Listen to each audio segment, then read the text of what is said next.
Yes, Commissioner Abbott, Here. Commissioner Armendariz, Here. Commissioner Beal, Present. Commissioner Chang Frank, Here. Commissioner Kent, Here. Commissioner Price, Here. Chair Martin. Here. Okay, next on the agenda is approval of the minutes from the September 9th meeting. I'm going to go ahead and move that we approve the minutes from the September 9th meeting. I'll second that. That's Commissioner Abbott. Okay, we have a second from Commissioner Beal. Can we have a roll call?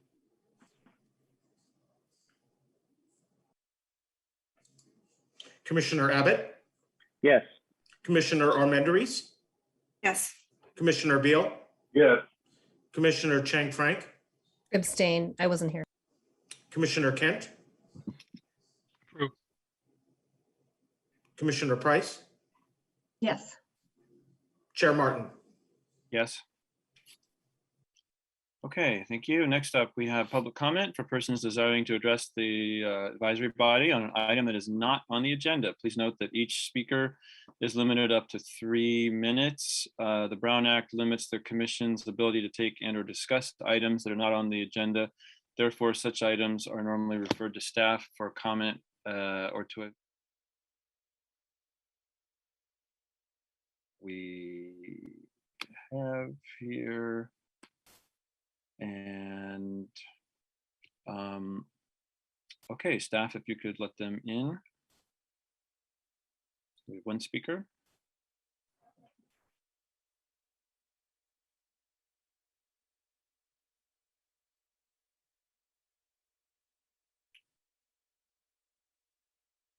Okay, so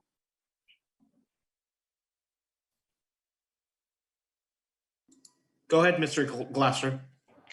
Thank you, guys. I appreciate the opportunity to speak. And what I'd like to speak to you tonight about is I'm a parent of a child that has a service animal, and we're in the process of also raising a service animal for an organization called Canine Companions for Independence. One of the things that's been a challenge for all of the people who are raising the puppies or have these puppies is the opportunity for socialization with other puppies. It's a very restrictive process where we really can't let these puppies play with any other puppies. There's a, they have to be obviously vaccinated and things like that, but also they have to we're restricted to letting them play with only other service animals that are trained in a certain way.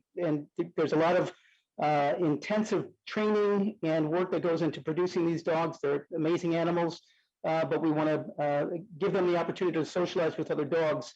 So one of the things I'm asking the commission to consider is we do have some dog parks, maybe create some space or some specific times where it's a service dog's opportunity to socialize and play, where we can kind of restrict it from other dogs. I'm not sure where to start with this request, so I figured I'd start with you guys, and you could relay this to Sid and the other staff. And I would appreciate any opportunities to work with either the staff or the commission on developing opportunities for people who have these amazing animals. And basically, COVID has exacerbated this issue even further. So one of the problems we're having when the dogs are being trained is they're not doing the proper socialization that they should be doing. So as a result, we've got some of the dogs failing out because they haven't been socialized with their peers throughout their training. So that's all I need to say, and thank you for your service here. okay, thank you. All right, I'm seeing no other public comment that is for items not on the agenda. I would encourage the speaker to reach out to city staff and if they want some follow-up. And next on to item 4, announcement. Isabel, can you start? Yes, I can start. So I wanted to provide some updates on items that have gone or will be going to the City Council. The City of Albany has partnered with the City of Berkeley and the University of California since the late 1990s to restore the portion of Lower Cordonesis Creek between San Pablo Avenue and the train tracks. The first few phases of the projects have been completed, and at its October 4th, 2021 meeting, Council approved the award of grant funding in the amount of $826,000 as part of the Alameda County Transportation Commission 2022 Comprehensive Investment Plan for Phase 4 of the Cordonesis Creek Restoration Project. The Phase 4 project include a bicycle and pedestrian shared use path from 8th Street to 10th Street, a crossing at 8th Street to link the Phase 3 project, and vegetation improvements along the segment.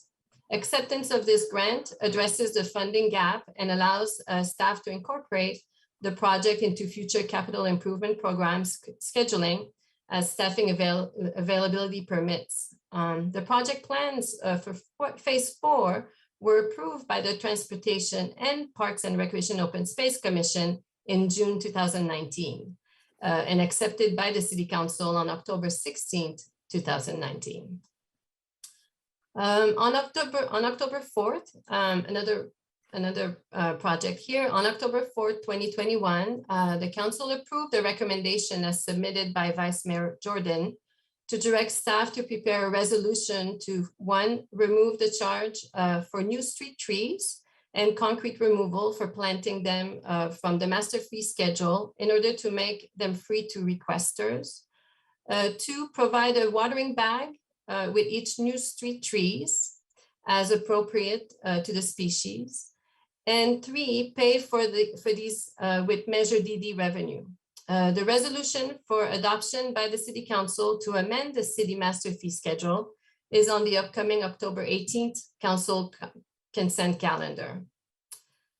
Also included on the October 18th Council agenda is a status report on the condition of eucalyptus trees on Albany Hill and the presentation of a plan for future work. The Council is also being asked to approve establishment of a capital improvement project and appropriate funding. Sid also has some announcements regarding the Recreation Department and facilities. Thank you, Commission. As I mentioned at our last meeting, our Recreation and Community Services Department programs have been working our way back to fully reopening following the guidance of health department officials. The community center is currently open Mondays from 8:30 in the morning till 7 at night, and Tuesdays through Fridays from 8:30 in the morning till 5 p.m. for in-person business, such as outdoor facility reservations, tennis court reservations, block parties, picnic area reservations, as well as providing information for all of our programs and services. Friendship Club is our city's after-school program, and they have been conducting in-person programming for elementary school age children since August 17th and continues to provide this valuable and enriching program to the community. The program operates Monday through Friday, 1 p.m. to 6 p.m.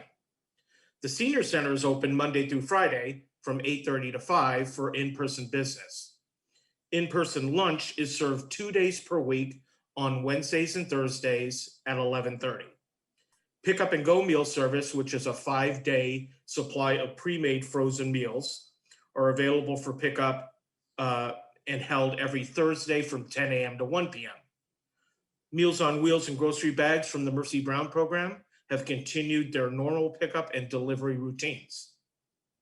In addition to the ongoing senior virtual programs, the center is now conducting in-person classes, including Senior Center chorus, painting, needlecraft, French conversation, and table tennis. This weekend, the Friends of the Albany Seniors will be hosting their annual White Elephant Sale outside the Senior Center, and that is this Saturday at the Senior Center from 10 a.m. to 2 p.m. Please stop by and explore the wide variety of items while supporting the FOAS and the Senior Center.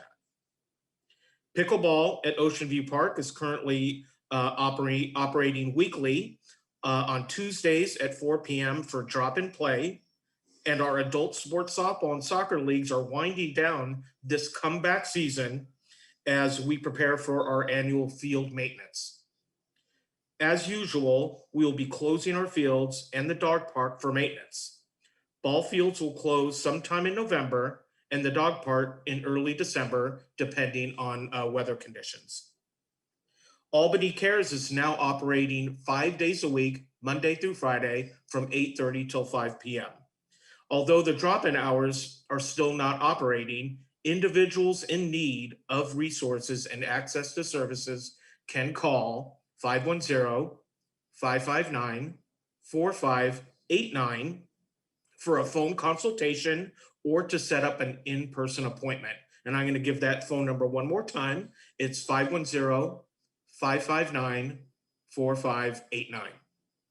Our staff, again, is excited and eager to continue offering programs and services to the community as health guidelines permit.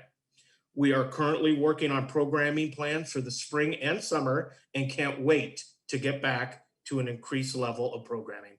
That's my announcements. Thank you. Thank you. Do we have any announcements from commissioners? If I may, somewhat related, I'm pleased to announce that the Albany Bold has won Best Place for Relaxing from the Chamber of Commerce Best of Albany promotion. And along with what Sid was just mentioning, actually the Albany Senior Center and staff won Best Community Service Award. The chamber doesn't normally award that to employees, but they really went above and beyond this last year, so it is well Thank you. deserved. They already have their certificates. I can't show you, but I have that. Okay, so that's it. Others? Okay, Commissioner Beal. Actually, I had a question about City Manager Leddick's announcement earlier. Did you say that the fee for the street tree is going to be waived or something along those lines, that we're not going to have to pay anymore? That's correct. Yes. Is it for anybody, and when will that be effective? I guess there's going to be comment at the next city council meeting. Exactly. So there's a resolution that's passing at the city council before council at the October 18th meeting. Okay, that's great, because I had been trying to promote with my neighbors to do the street tree, so that's really going to help. Now I don't have to convince them to pay $200. Great, Exactly. thank you so much. You're welcome. Any others? Commissioner Kent? Not sure if now's the time or next, but regarding the next agenda, I was wondering if we could do that on consent, the next three things, if anyone has an issue with it. I think we'll wait on recusals until we get to those items. Okay. Okay. All right, seeing no other announcements. Item 5 is presentations, which we don't have today. Item 6 is discussion and possible action on matters related to the following items. 6.1 street tree applications, John Hockridge, Urban Forester. And we have 3 before us. The first one is 824 Stannage. Are there any commissioners that live within 500 feet of that need to recuse themselves? Yes, I'm going to recruit myself, and I'll be turning off my video during this portion of the discussion, and we'll resume after item C. Okay, great. And I should clarify, it's not just if you have rental property, I guess if you have real property interest, that's also too close to that. So is John on the call? Okay, take it away, John.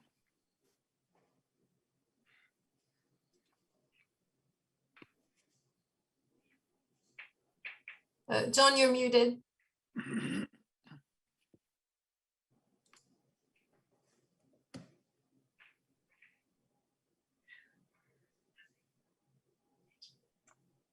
There we go. Better? Sorry about that. You can hear me now, right? Hello?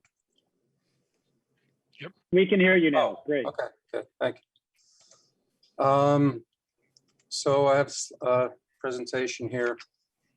First of all, just a quick update of what I've been doing since the last meeting, last time I met with all of you. Just some things that I do that maybe you're not aware. I do planning reviews whenever there's construction work, ADUs, that sort of thing. I review the property to see if there's trees that need to be protected, that need tree protection plan and protection installed for each tree on a property, or if there's no trees, if they're able to plant trees, I request that they apply for tree planting. So since April, 29 properties reviewed, 18 required tree protection, 10 required planting applications, and 3 were exempt ADU additions. I'm not sure exactly what the requirements are for being exempt, but so this is just basically what I do, what I'm looking for when I'm looking to see if we can plant any trees there. And if there's room for more than 1 tree, I'll request more than 1 tree be planted. Tree pruning, we've pruned the 1,000 block of Talbot, 1,100 block of Stannage, West Marin, the London Plains needed to be raised. The PG&E pruning just pushes all the growth downward, and we had to get all those trees raised. The 700 block of Key Route, the large deodar cedars down the median were pruned. Buchanan, the redwoods and London plane trees. The redwoods are on the USDA, along the USDA property, and across the street where some trees needed pruning. The large pines, the Canary Island pines on the Ohlone Greenway were pruned.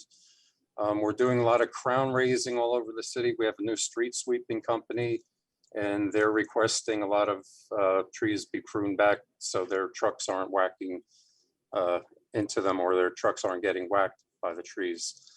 I do lots of stop sign, parking sign clearances, young tree training, and more crown cleaning. Lots of camphors and swamp myrtles were pruned.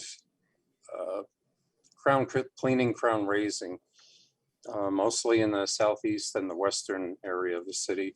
And we pruned up the trees at the tot lot. Some emergency pruning. Memorial Park, a large limb fell out of the redwood that's closest to the high school on the Portland side. The fire department, the Canary Island tree there, dropped a big limb a while back. The large deodar right across from the high school dropped a huge limb into the street. 1124 Stannage, a large pear tree limb came down, and various liquid amber limbs here and there around the city. Not as bad as we've seen, and I think that might be, the drought might be helping there, because the growth has not been as aggressive as the past couple of years. So here's and this liquid amber tree was removed. This is a big limb that came down into San Pablo Avenue. It's in actually the parking lane and the first traffic lane. So I looked at this. There was a huge crack down this. Are you showing a slide? Yeah, John, just wanted to check in. Are you trying to show us your screen? I am. I'm not doing that. No, You're not seeing that. we haven't seen. We've seen you, but we haven't seen your screen. Okay, I thought I was set up for that. Share screen.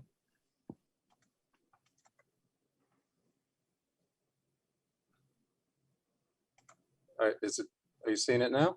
Yeah. Okay, I'll just go back to the liquid amber, the limb that came down. This was 700 San Pablo, I believe. Looking at the tree where the limb broke out, there was a big crack down the center of this is the central leader of the tree. And it was only gonna take another couple of puffs of wind to blow this other half of the tree over onto the building. And the tree had a lot of bad structure throughout, a lot of tight branching unions. So we decided to have the tree removed. It'll be replaced with a red oak, which is the standard tree for San Pablo Avenue. What else? This advancing. I'm sorry. Okay, so Jackson Triangle, a little triangle at the end of Jackson Street and Hillside and across from Castro Street, a large Monterey pine was bone dry dead. We had that removed, and while we were there, I noticed there were lots of smaller dead trees. They're mostly toyons. It's a small shrubbish kind of tree, native tree, but they were all dead. And there's a lot of gopher activity in the hills there. I think that and the drought had a lot to do with that. So we had a contract to clean up that section, and we'll get those trees replanted. It looks like the live oaks are the only tree that's doing really well there. So I'm thinking we're going to plant live oaks wherever I can squeeze them in. I haven't gone through yet to determine exactly how many we can get in there, but let's see, 700 San Pablo is the emergency removal. Albany Hill, this is a whole nother project, but we removed 14 dead eucalyptus, dead or just about dead. And I did another street tree inventory. There's 33 dead trees throughout the city. They're mostly smaller trees, small to small medium, but we'll get those removed soon and have those replanted.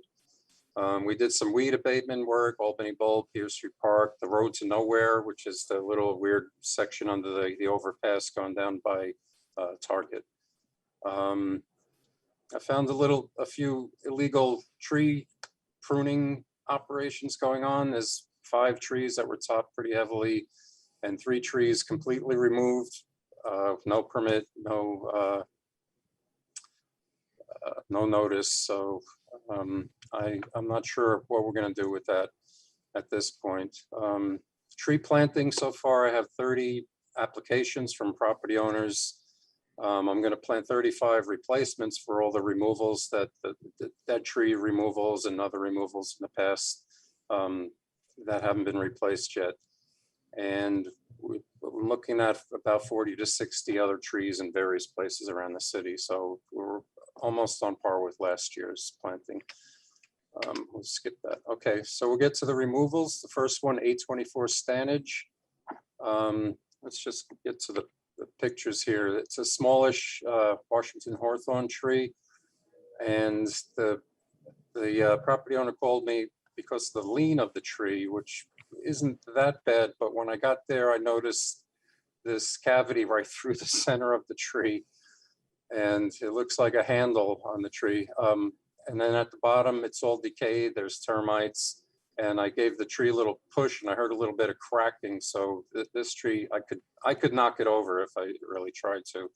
So this tree needs to come out and be replaced. Any questions on 824 Stannage? Okay, so any questions from commissioners on 824 Stannage? And it's a little hard for me to see everybody, so if you could just chime in. Okay, seeing none, let's go to any public comment on this, and you'll have 1 minute to speak if you have public comment on this item.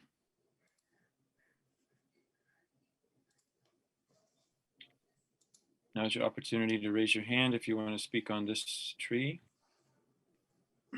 Okay, seeing no hands, to commissioner discussion, or do I have a motion? Commissioner Frank? Sorry, I was just gonna say it's pretty clear that I think this one needs to be removed, so I'll put forward a motion to remove this tree. Am I saying that's about right? To go with the urban forester's recommendation and remove this tree. Okay, do we have a second? Commissioner Abbott here, I'll second that. Vote.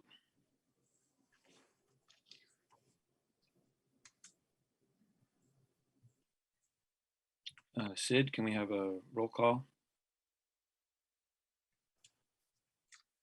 Sid, I think you were unmuted and you muted yourself. Sorry about that. Commissioner Abbott, Yes. Commissioner Armendariz, Yes. Commissioner Beal. He's recused. Okay, Commissioner Chang Frank, Yes. Commissioner Kent, Yes. Commissioner Price, Yes. Chair Martin. Yes. Okay, thank you. Next up, John, if you could take us through 1230 Garfield. Okay, And 12:30. this is the one where I'm going to recuse myself, so I Oh. will monitor, but I will not participate. Thank you for jumping in about Okay, that. can I interject? I mean, John did such a good report on these. I don't think anyone here could, maybe it's just a guess, but I'm thinking that these are kind of slam dunk, need to be removed. And I don't know if we need to go through the presentations. We have a process. All right, we don't want to do a consent calendar removal. All right. I'll try to go through quickly. So we have an Australian willow tree. It's got a pretty good lean. Part of it may be because of this root barrier that it was planted in. It's kind of like planting a tree in a plastic flower pot in the ground. It's no longer considered a good idea to use root barriers. Trees need to grow their roots out in their natural form. This just constrains them and forces them to grow in distorted manner. So on the opposite the lean, the sidewalk is lifted a little bit, which may be due to the tree slowly moving over, leaning to the north, that would be. There's some decay in the trunk of the tree. Let's see, there's some wounds that haven't healed very well, which that and the general overview of the tree tells me the tree's not in good shape. The central leader, the one stem that's going straight up that doesn't have a top, it looks, you can see where it's broken or been cut off, that's totally dead, which is telling me this tree is dying back, it's in decline. There's another one on the Garfield side of the street that looks a little better than this, but this species in general is seems to be stressed out, suffering in Albany. I think maybe our clay soil it's not very happy with, combined with the drought. So this one I recommend be removed and replaced. And the property owner is open to, but hasn't totally agreed to planting 2 trees because there's more room on the Evelyn side of the property. So that's all I have for that. Okay, thank you. And so any questions from commissioners for John on this one?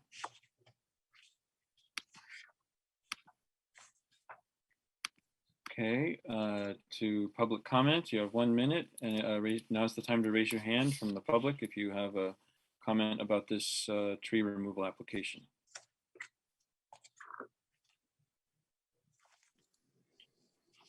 Okay, seeing none. Next to commissioner discussion. Any items of discussion on this tree?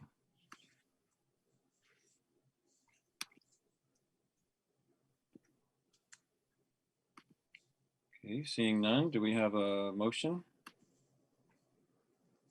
I move we approve the application.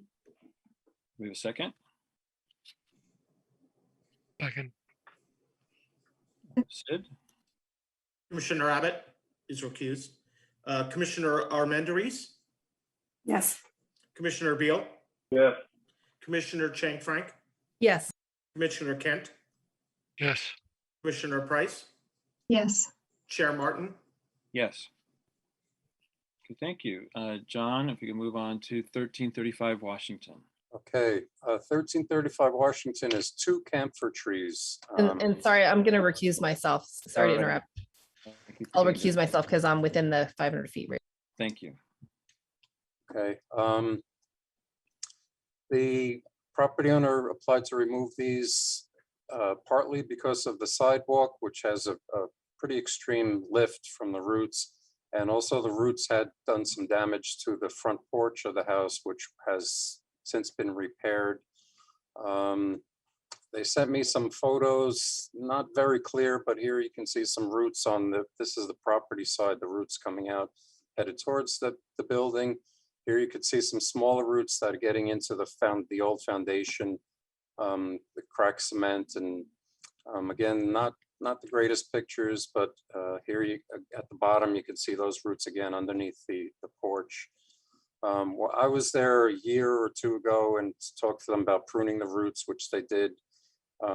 they had to do to replace the porch, and I could see where the porch was a little off-centered. I think it was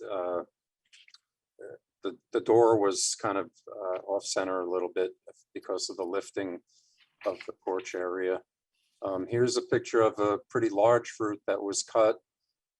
This is like a 10-12 inch root that was out going under the building. Here's the sidewalk. This is a picture from not too long ago. You can see the lift on this tree. Here's another shot of the tree with the lifted sidewalk, and you can see the lip. There's a good 3-inch lip on that sidewalk. To repair this, we would have to cut a good portion of the root flare of this tree, which is basically cutting into the trunk of the tree. And the tree might survive over the winter, but I would see this tree dying within the next year. You can see some sidewalk curb damage also. The curb's being pushed out a little bit. The tree's growing over, starting to grow around the piece of cement on the sidewalk. Also, there's a fire hydrant right there within about 3 feet of the tree. That tree should never have been planted there. Here's a lifted sidewalk. Here is the second tree, which is not quite as bad, but still pretty bad. Again, to repair this, we're going to have to cut into the root flare of this tree and remove some large roots. You can't see that well, but there's kind of a bit of a roller coaster effect. I think those local skateboarders probably like this setup, but it's not a good situation right now. The sidewalk is really lifted about almost a foot on the one tree and close to 2 feet on the tree near the front Washington Avenue. Here is, and I spoke with the owners about the possibility of planting more than just 2 replacement trees. There's room, this wooden fence is their backyard. There's room for another 2 trees there. But you can see the parkway, the planting strip is a 27-inch planting strip. That's one of the smallest planting strips in the city. And a tree like a camphor needs a 6-foot plus wide planting strip to really be able to grow without causing the damage that like it's doing here. This nice trees, but the wrong tree in the wrong place. I'm not sure how they lasted that long with the sidewalk being in such bad shape. But yeah, we had a third-party arborist come in and do a review of the tree, and basically the same thing. He said, you know, it's the wrong tree in the wrong place. The tree has no future like this. The best course of action is to remove the tree and replace with something more suitable there. I don't know. Any questions about this? Okay, thank you. Any questions from commissioners for John? I think, wait, Commissioner Beal? Yeah, maybe you can't see all this on the screen, but this is more of a process question, I guess, and because things have been changing and so forth.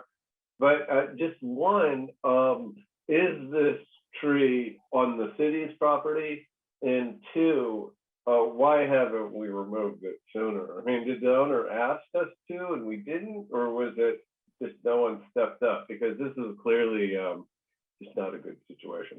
It's mainly a process question, and maybe for John or for the other staff. I can answer that. The tree's in the public right of way. It's not city property. It's public property. The property owner has a responsibility to maintain the public right of way out to the face of the curb, the sidewalk, trees, whatever is there. But it's done according to city criteria, which in this case is applying for removal. And they did not apply for removal until this year. I did talk to them maybe 2 years ago when they were doing the repair of the porch, and I told them, well, you know, these are 2 separate things. Your porch, you can do your work, prune the roots, and then we deal with the trees after when we get to that.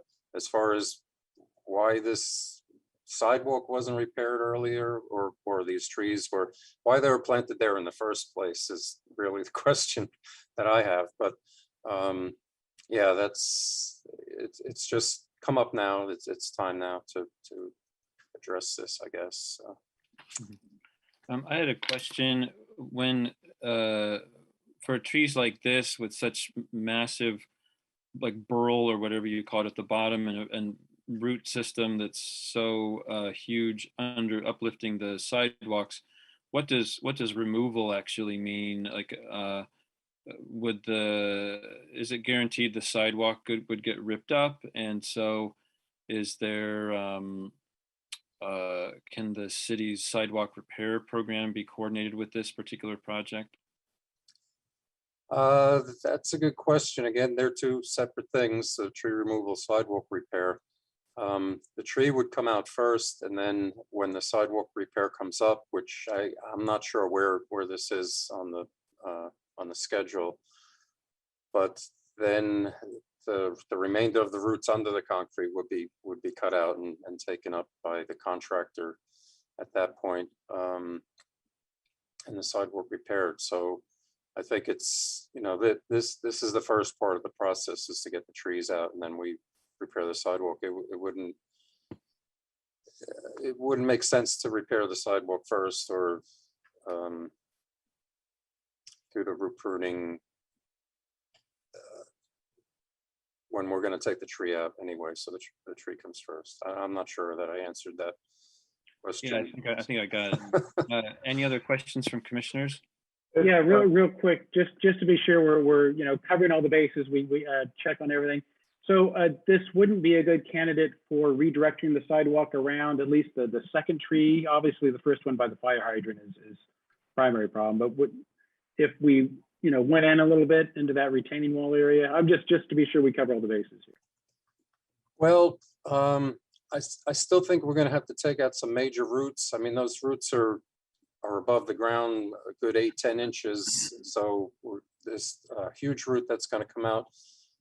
Camphors can take some root pruning, but last year we lost one after a sidewalk repair project.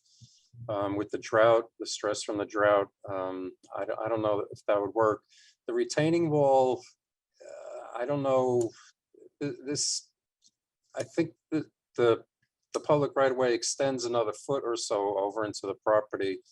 The retaining wall wasn't there originally, so that's something new, which makes it a little difficult, but they'd have to remove that and remove all that soil,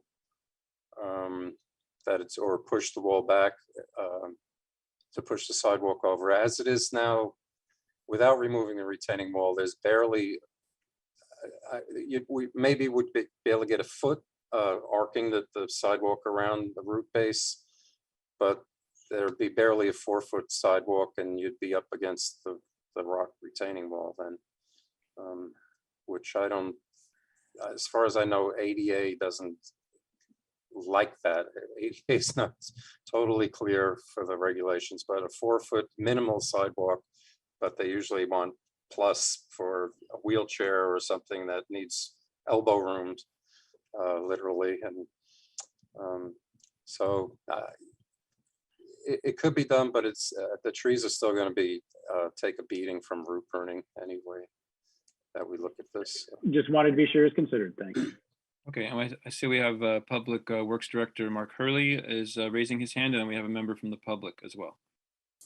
Yeah, I just want to give a little context for this sidewalk program. This is really done in conjunction, this removal is done in conjunction with the next phase of the sidewalk program. Most of our prior phases have been focused on the active transportation walking network. And we've invested a lot in that network, and it's there's still issues, but we've taken care of the biggest issues. Now we're focusing on the bigger issues throughout the city, and I don't think there's a bigger issue other than this. This is the biggest issue I think we have out there. And with respect to being able to push it out in this area, I think we only have about 1 or 2 feet at most on the other side of the property side of the sidewalk. So we don't have that much flexibility to really move it to gain enough to, I think, make a difference in the amount of root pruning that we would have to do. Am I correct in saying that you are saying that the sidewalk repair will happen in conjunction with the tree removal, or that the tree removal will happen first and then this is going to be a high priority for repair later? So they're on different paths. We'll likely remove the tree, and then this sidewalk will be included in the next package that goes to council, and we're just pulling that together. So it may not be directly, but it will be, within a reasonable amount of time. Okay, Commissioner Beal, you have a question? It's just a comment that I think Let's hold off on. time we should take up more coordination between the street tree and the sidewalk program. It seems like maybe the city's wasting money if we're doing one. Commissioner Beal, let's go to public comment then. If there's no more commissioner questions, we have 1 minute for each speaker on this item. Sid, if you could start set that up for a 1 minute timer and start letting people in. We have about 4 people scheduled to speak on this. Hi, my name is Sarah. Thanks so much for giving this a lot of consideration. These are really big, beautiful canopy trees that just add a lot to this street. And I know we're all just kind of heartbroken and sad that they're the wrong trees in the wrong place. Just wanted to see if there's a possibility to plant some replacement trees that maybe are more appropriate for this spot, because it is a heavily trafficked area from Memorial Park to Solano and a really visible part of the city. Thank you. Thank you. Next.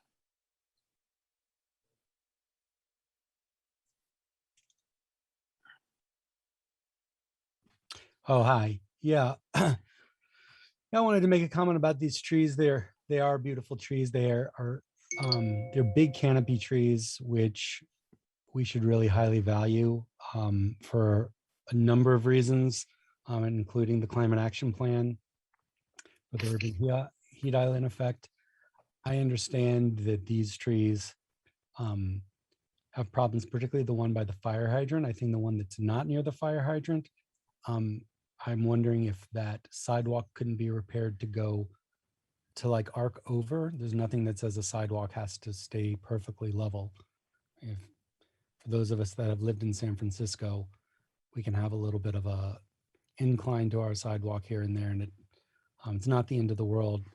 And I think that we should do everything we can to keep a high value tree like this. The other thing I want to say is right next to this, in Washington, a very large canopy tree was taken out that really wasn't having these sort of problems. There wasn't significant sidewalk damage. There wasn't significant dying of the trees, and it was taken out. Taking out that tree for no reason makes losing these trees that are right across the street much harder to swallow for the public. Okay, thank you. Next up. Hi, good evening, everybody. This is Jeremiah. I just want to say that so many people have gotten injured from falling over sidewalks in Albany. I know my grandma, she fell multiple times on Evelyn between Solano and Marin. This situation right here, we got to fix the sidewalk because, my grandma had knee surgery and it's caused health problems. It's just, we can't have people tripping and falling because, who pays for the medical bills? And really what's going on when someone falls? Whose responsibility is this? I know the city wants 50% and then the homeowners 50%. But we got to fix all these. I know nobody likes to cut down a tree. Everybody's seen Ferngully, right? So nobody wants to cut down a tree. But, maybe we plant a new tree. So we got to fix all of these sidewalks in Albany to make it a safer place to walk around. And when we fix these sidewalks, it actually encourages a healthier community because more people want to go out and walk around in the neighborhood, but nobody wants to walk around because there's trip hazards everywhere. Thank you for that public comment. Thank you. Next up. Hi, my name is Jason Gaines. I am the son-in-law of the homeowner, Zainel John, who is here with me. In the 11 years that I've been with my wife, we've talked about this tree and these sidewalks consistently. I myself have tripped over it. My children have tripped over it. As the last person just noted, this is a heavily walked and biked and scootered and skateboarded and strollered thoroughfare between Memorial Park, the high school, and currently Marin for part of the annex that is there for right now, while Marin is being reconstructed to Solano Avenue. We are not here to destroy trees. We are here to fix the sidewalk. The trees just happen to be part of the reason. We absolutely want trees to be replanted. And as John noted, these are just the wrong trees in the wrong place. You know, this is ultimately about public safety. And that is what we're interested in here. This isn't about removing large, beautiful trees, which we all agree upon here. This is ultimately about public safety, and that is what we're looking to do. And then replanting the trees along with John's guidance on what is the appropriate tree for this area, because it is such a narrow strip. And so we appreciate your time. We appreciate your consideration. That is ultimately what we're trying to solve here for. Okay, thank you for that. That completes the public comment. Thank you all for that input. Next to commissioners, any points of discussion for this, or do I have a motion? I move we cut. Oh, I'm sorry, just real quick. I did have one question I wanted to ask her. What about the idea of bulbing up the sidewalk over the roots rather than trying to go out and around? Is that something that would make, I know that there's a street a block away where there's a big bump over the roots, and I don't know if that would make sense here or not. Well, the second tree, the one closest in this picture, isn't causing as much damage now, but it's going to look like the first tree eventually. So ramping over the roots, that's what happens. It breaks up, you know, next week after the repairs. In a week after the repairs, it cracks and it starts doing the same thing. So these trees get tremendous root flares, like the size of bathtubs to Volkswagen Bug, almost, some of them. So yeah, and this is still a growing tree, and that's what would happen here. So it's better to remove it now and get started on the replacement. I understand. I think that's a good. Yeah, I understand. Yeah. Commissioner Kent. Yeah, I've gone 180 on this. I thought it was slam dunk, but now that I'm looking at it, there's a lot of issues. If that wall is 2 feet, maybe 2 feet onto city property, that's 2 feet of city property that can be dedicated to the tree health. And you can choke down to 3 feet if you're getting around obstacles like fire hydrants and telephone poles for ADA. So there's a precedent to do a 3-foot pinch point for a sidewalk. And if you push it in 2 feet, you might get enough to save that tree. That would require the landowner adjusting their retaining wall, which I'm sure is a hassle, but it's not a poured in place wall. It's not that difficult to move those keystones. And so is that out of the question, John, to just do a kind of an arc in for a couple of feet to regain that city property and save the tree? Because these camphors are really beautiful, and we all know they just do tremendous destruction to sidewalks, but save where we can. Again, that the roof flares on these are extensive. They just get they're really wide in some places. This tree is a little bit on the young side. 2 foot would get you out to where maybe those couple main roots are hitting the ground. So you'd still have the root right at the new sidewalk, I think, and there'd be future growth. This is not a over mature tree. I just think the growth, and as you see on the other tree, it's pushing out the curb on the other side. These trees just need a lot more room than there is here. One of the things that compelled me in your report was that the contractor refused to cut it because he takes liability for the instability of the tree. You think that would still be the case if we had him prune it 2 feet out? Yeah, I think that would still be,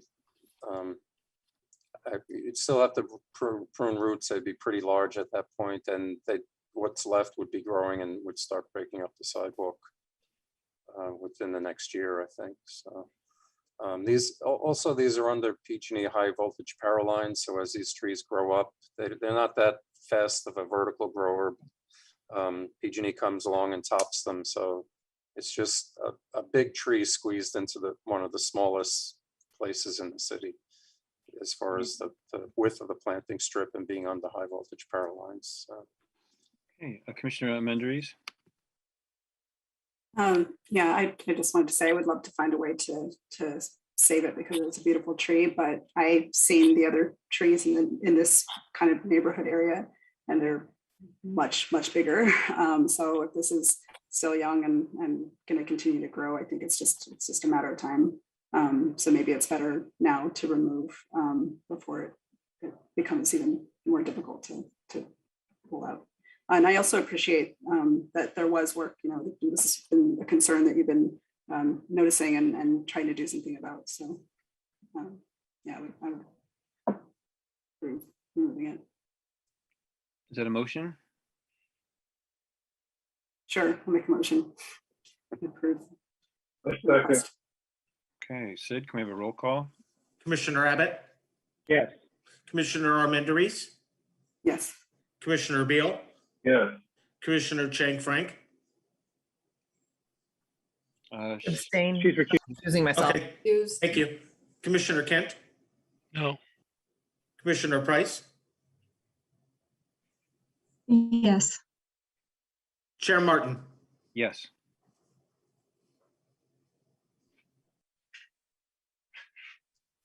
So that passes. Thank you. Thank you, John. Moving on to item 6.2, Parks, Recreation, and Open Space Master Plan. Groundworks Office will present 5 chapters of the Parks, Recreation, and Open Space Master Draft Plan. Recommendation from staff is to provide input on the 5 chapters, learn, workshop, project, catalog, evaluate, and implement.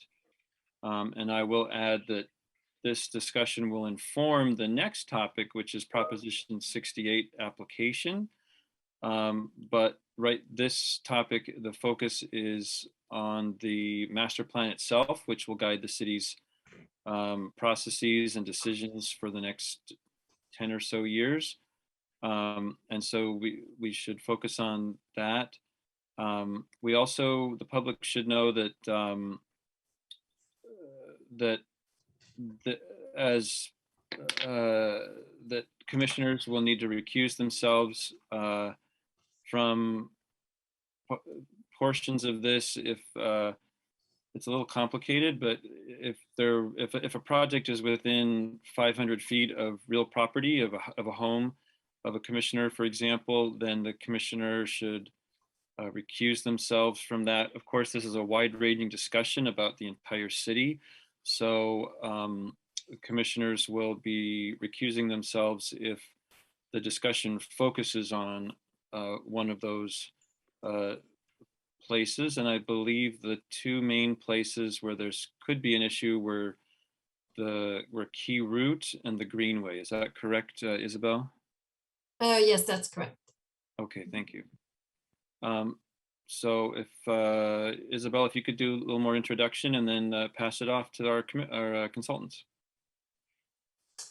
So consultants, Groundworks Office has been working since May on the update to the Parks Master Plan. So today, Brennan Cox is here along with David Koo to discuss, to go over the work that has been done to date and discuss with the commission the 5 chapters that they've provided and get your feedback. So with that, I will leave it to Brennan. Let me interject one more thing is timeline is this is, we'll make suggestions and this will come back to us in our next meeting in early November for our final vote on it, which our final comments, which then it'll go on to the city council for potential adoption. Okay, take it away. Great. Good evening, everybody. Thank you for having us, and I want to thank everybody for their time as well. It's a Thursday evening. I know there's a baseball game on that probably people would like to be watching, but this is fun, Parks, right? So let me share my screen. Well, before I share my screen here, actually, oh no, I will share my screen. It's going to be the easier way. Okay. Now I just want to make sure that I can see everybody here. Okay, you can all see my screen, correct? Great. Okay, well, again, we are here to present our draft for the master plan. And sorry, still getting my, okay. For tonight's agenda, we have, we are going to be reviewing 5 chapters of the master plan. We intend on having an introductory and goal chapter that we have just not fine-tuned enough, that we didn't feel that we wanted to share with you at this moment. But we intend to that be a serious bit of topic for the next time that we come back. And so what I wanted to do, just the first part here, was just to give a quick overview of where we have been, just to remind everybody. Back in May, we came to you at the end of our learn phase, where we reported to you all of the analyzing and the research that we had done on the past master plan, the current thinking, and that presentation was meant to be basically a summary of that chapter or that phase of work. After that, we launched into our workshop phase. We had 3 community meetings, 1 in-person meeting on a Saturday afternoon. Want to thank not only some of you for attending, but and I will definitely leave somebody out, so I'm not going to try to name names, but the staff at the City of Albany really helped us move that along, and it was a really great event. And I'm going to summarize a little bit of that workshop 3 in a couple more slides. After that 3rd and final workshop, we as a consultant team launched into what we called our evaluate phase, which was crunching all of the numbers and the data and the information that we had kind of compiled over the last 3 meetings. And I'm going to be sharing a little bit of that with you this evening. We kind of already touched on this a little bit, but this is the kind of somewhat of the outline of what the master plan is going to be. And like I said, we're here to review 5 chapters, which is a significant bulk of the master plan. The most important chapters right now that really that we I think are going to have a lot more discussion on is the project catalog and the evaluation chapter, and I will explain what those are later. We intend to add an introduction chapter and some appendix, which is a lot of the bulk of the data and letters and everything that we've gotten from the city, just as a memorial of sorts. So on the workshop phase recap, we were really actually quite proud with the amount of outreach that we did. We had 668 surveys that were responded to. We had 47 people attend the first workshop. We had 37 people attend the second workshop. And we had 116 people on our final day of that Saturday afternoon on August 14th. It was fantastic, a little breezy, but it was a nice warm day, and we got a lot of input and comments, and it was fantastic. We had a fairly robust digital outreach. We kind of had to with the not being able to engage a lot with people. And the big number that I'd like to is that we had 3,300 single visitors to the Albany Parks Master Plan website, which is a lot.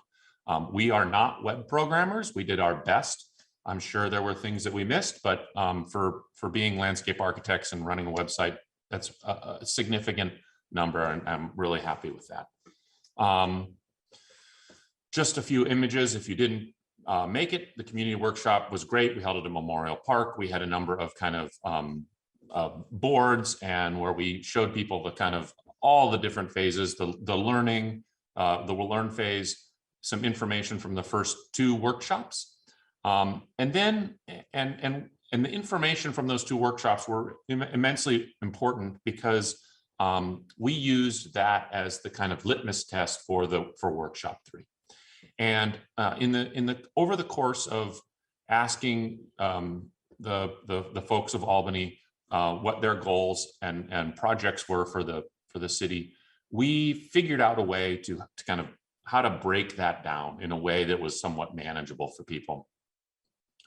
And so we came up with these kind of 4 categories that we kind of housed or put these projects or ideas under, and they were arts and community, they supported a wide range of locally based volunteer initiatives. Recreation, which were ideas that were specific to active and passive recreation, soccer, frisbee golf, or think of what you can. Maintenance, one of our first meetings, that was one of the more important community feedback is that maintenance was high on that list. And we had a number of maintenance ideas. And so we had a maintenance category. And then the last was an enhancement, which was somewhat of a catch-all. But this referred to ideas to improve the park and open space users' comfort, access, safety, and our environmental responsibility. A little bit of admittedly, with running community meetings, you think you're doing the best at how to set this up and how to have people react. And it went almost as predicted, but we asked people to highlight things in high priority, medium priority, and low priority.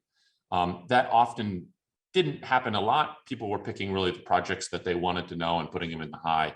We had a fair bit of people that did follow the directions, and it was great. And I think we had a lot of data, and we were able to kind of, I think, pull the levers of statistical analysis, of understanding how many people were there, how many stickers. And so there was some math, let's just say that went into it. And this is how we were prioritizing those. These are just an example of these boards that we had up, and we were giving people stickers that had specific projects on them that we had solicited from you. And the data was great. So in the arts community, I don't know if I'm not going to read all of these. It's in your packet. Please, I hope you've reviewed them. But this was the 5 categories. We had more projects in one than the other. It's just the way that it worked out. But here's our arts community, our maintenance projects, which included things like turf audit, Gordonisis Creek maintenance. Recreation there was a lot of projects within the recreation, from flex courts to water recreation storage out of Albany Bulb to playground improvements at the Dartmouth Tot Lot. And we ranked these in quantity and came with kind of a statistical number associated with how many people had put that sticker on. And that's what the lower or the far right number was. The enhancement category was things about sustainable landscapes, the key route median trail, new lighting at Memorial Park. But it was all of the items and projects that we had been picking up the way through the website, through the surveys, and through the previous 2 community meetings. At the end of the workshop, these were 2-sided actually, and they all about looked like this. And it was a little overwhelming, to say the least, of like, wow, how do we categorize all of this information? But the intent was that we were going to take this information and move it into the 2 categories, which are the 2 of the chapters that we have sent you and for your review, was a project catalog, which is beginning to look at each individual projects now within the context of a park. Some of them were system wide, and we'll show you that page for that catalog. And then the tough thing is how to evaluate all of these projects, not only in their feasibility, but timing, which I will go through later. And so this was kind of the end of the workshop phase. And I just wanted to pause here and give you guys a moment to ask any questions regarding the workshop phase that we had, and if there was any questions or comments. And then there's still more to give, but I just thought I'd pause here as a moment to have any questions.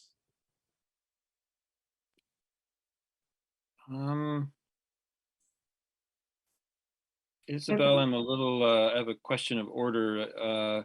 If we go to questions now, does that mean we go to public comment as well on this and then come back for discussion? Or can we just have commissioner questions and then move on? Or do you? Yes, I think you can have questions from the commission and move on to the next phase of the presentation, and save comments for after you've gone to public comments, after the presentation is, Brendan's presentation is done. Okay, so we'll go to public comment at the end. All right, so quick questions from commissioners. Commissioner Amenderies. Yeah, I just have a quick question about the numbers of people attending workshops. They seemed fairly low to me, just as a percentage of the population. And I'm just curious, is that low? Is that what you normally expect? Is it COVID that was so low? Just curious about those numbers. I mean, I actually think the opposite is pretty high, in the sense of the online community meetings. I think were far more attended than I would have expected because of its online. The propensity of people to get up on a evening to go to a community meeting is, I think, with them being online, we actually saw more community involvement in the online venues.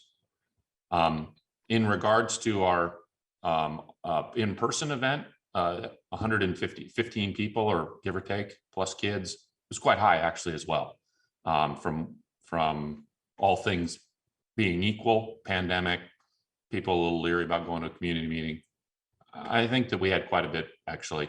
And I think that kind of supported with the number of survey responses that we had, 670 or so. And then the 3,000 people partaking on the website, actively viewing pages, downloading, there's all of the content that was on there. So contrary to a percentage of the population of Albany, I thought it was actually a quite good turnout. My quick comment on that was that at least the workshop we had during one of our Parks and Rec meetings was way better attended by the public than our typical Parks and Rec meetings. So that's one data point. Commissioner Chang Frank, question? Yeah, thank you.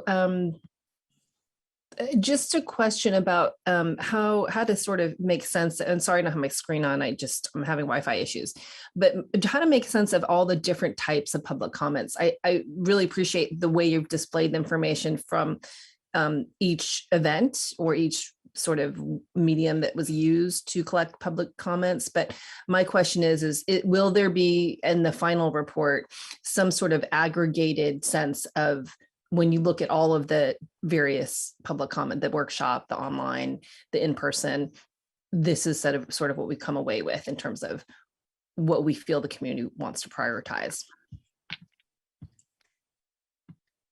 I'm gonna, let's see.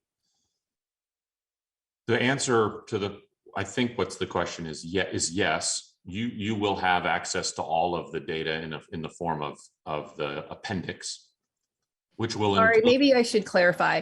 So I totally like how you've presented it, and I can, if I want to see how people responded for workshop 3, I get a sense of that. But as a commissioner, I'm struggling with thinking about the various comments that were received in each type, and if there's a way to sort of generalize and put it all together. I've done some of these reports before in my profession and climate action plans, and sometimes we'll just have the aggregated community survey, community sort of feedback on different things. Maybe harder to do it in this sort of recreation planning, but just how to sort of, we make sense of so much information in a more sort of thematic or big, maybe there's no way. I'm just curious if there's a way to sort of see it more in a distilled thematic way, rather than having to look at like what workshop 3 results were and then have to look at community survey results. Does that make sense? I'm struggling.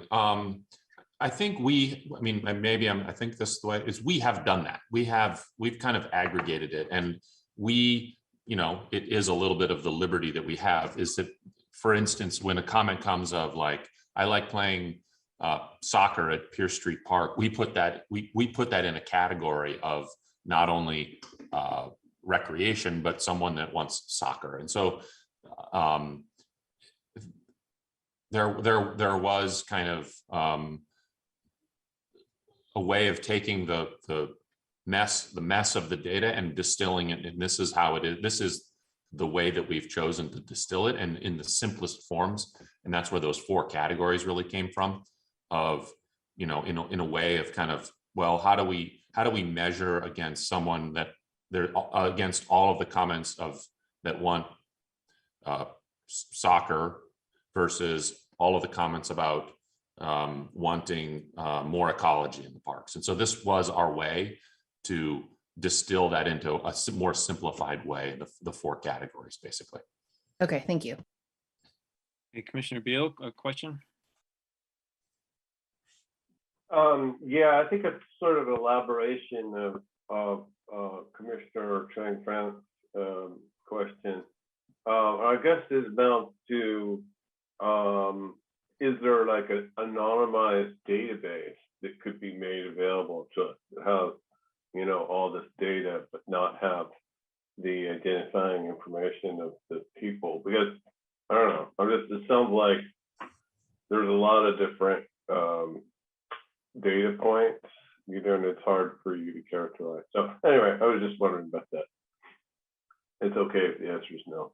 I believe that, I'm going to check Isabella, but the answer is yes. All of that data is yours in the form of, we will make available all 668 community surveys, and you're more than welcome to peel through all of them. That's the breadth of the information, is what kind of our job was going through that information and we were also asking, and we didn't go through this particularly in this presentation, but the specific questions that we did ask in the survey, which is probably a small hole in what we sent you, is that we can also include that. I believe that might be also something that we will include in the appendix. Okay. There's the balancing act of like too much so that it becomes overwhelming, and too little, and it's very tough, frankly. All right, thank you for fielding those questions. Seeing no further questions, please proceed. Okay, so this is essentially the more meat of the presentation, and it's talking about what we did as consultants in the evaluation to kind of come up with what we called the project catalog. This is the way that we found the criteria in which we identified projects, policies, and programs that were explored through the surveys, the workshops, the stakeholder meetings, and the studies. We developed this kind of feasibility index criteria, and has 5 categories. And those are capital cost. So this was our assumption and estimates, which is sometimes difficult to do in the world of COVID, because construction prices have gone a little bonkers. But trying to assess a number for how much each of these projects might cost. There's the design, planning, and permitting. And this is what it takes to build a project and how easily or how difficult it would be. So on one end of the spectrum, putting a plant in the ground is very easy. Building a new waterfront park is very complicated. And that also falls into a little bit of the engineering and construction dynamic of it as well. So where the design, planning, and permitting is all of the drawing and structural engineering that may need to happen. The engineering and the construction is the building, actually building the project. So what it takes and how long it takes, right? Again, you can imagine a very simple project may only take a couple of months, where some construction projects might take a year or plus. The fourth category was maintenance and management. This has been a continued theme from the comments that we have received from the city. And so we thought it would be good to put all of these projects through that lens. And the idea being, if there was a project that was beyond the ability of the city to maintain that project, that is a kind of a discount against that project. And then the last category was kind of multi-agency collaboration. And when you work in the public realm, it can often be quite complicated. And the number of jurisdictions that you have to do to realize a project. And so there's the four major ones, the kind of local, county, state, and in some cases, the federal. And so this was the last kind of criteria element. And so what we decided to do is give each of the projects a feasibility score. And we're playing golf in this case, where a lower number was that the project was more feasible. A higher project was a more difficult project because of the rankings that we gave it. The capital costs, if it were higher on the capital cost, the score would be higher. Same with all of the categories. So, okay. And so the next three slides, I'm not going to go through each of these, each of the projects, but I want to give you just a sense of how each of the projects kind of passed through our feasibility index. So for instance, community art at the Dartmouth Tot Lot was something that we heard a number of from a couple of people. And the community score was how high that rated from the last community meeting.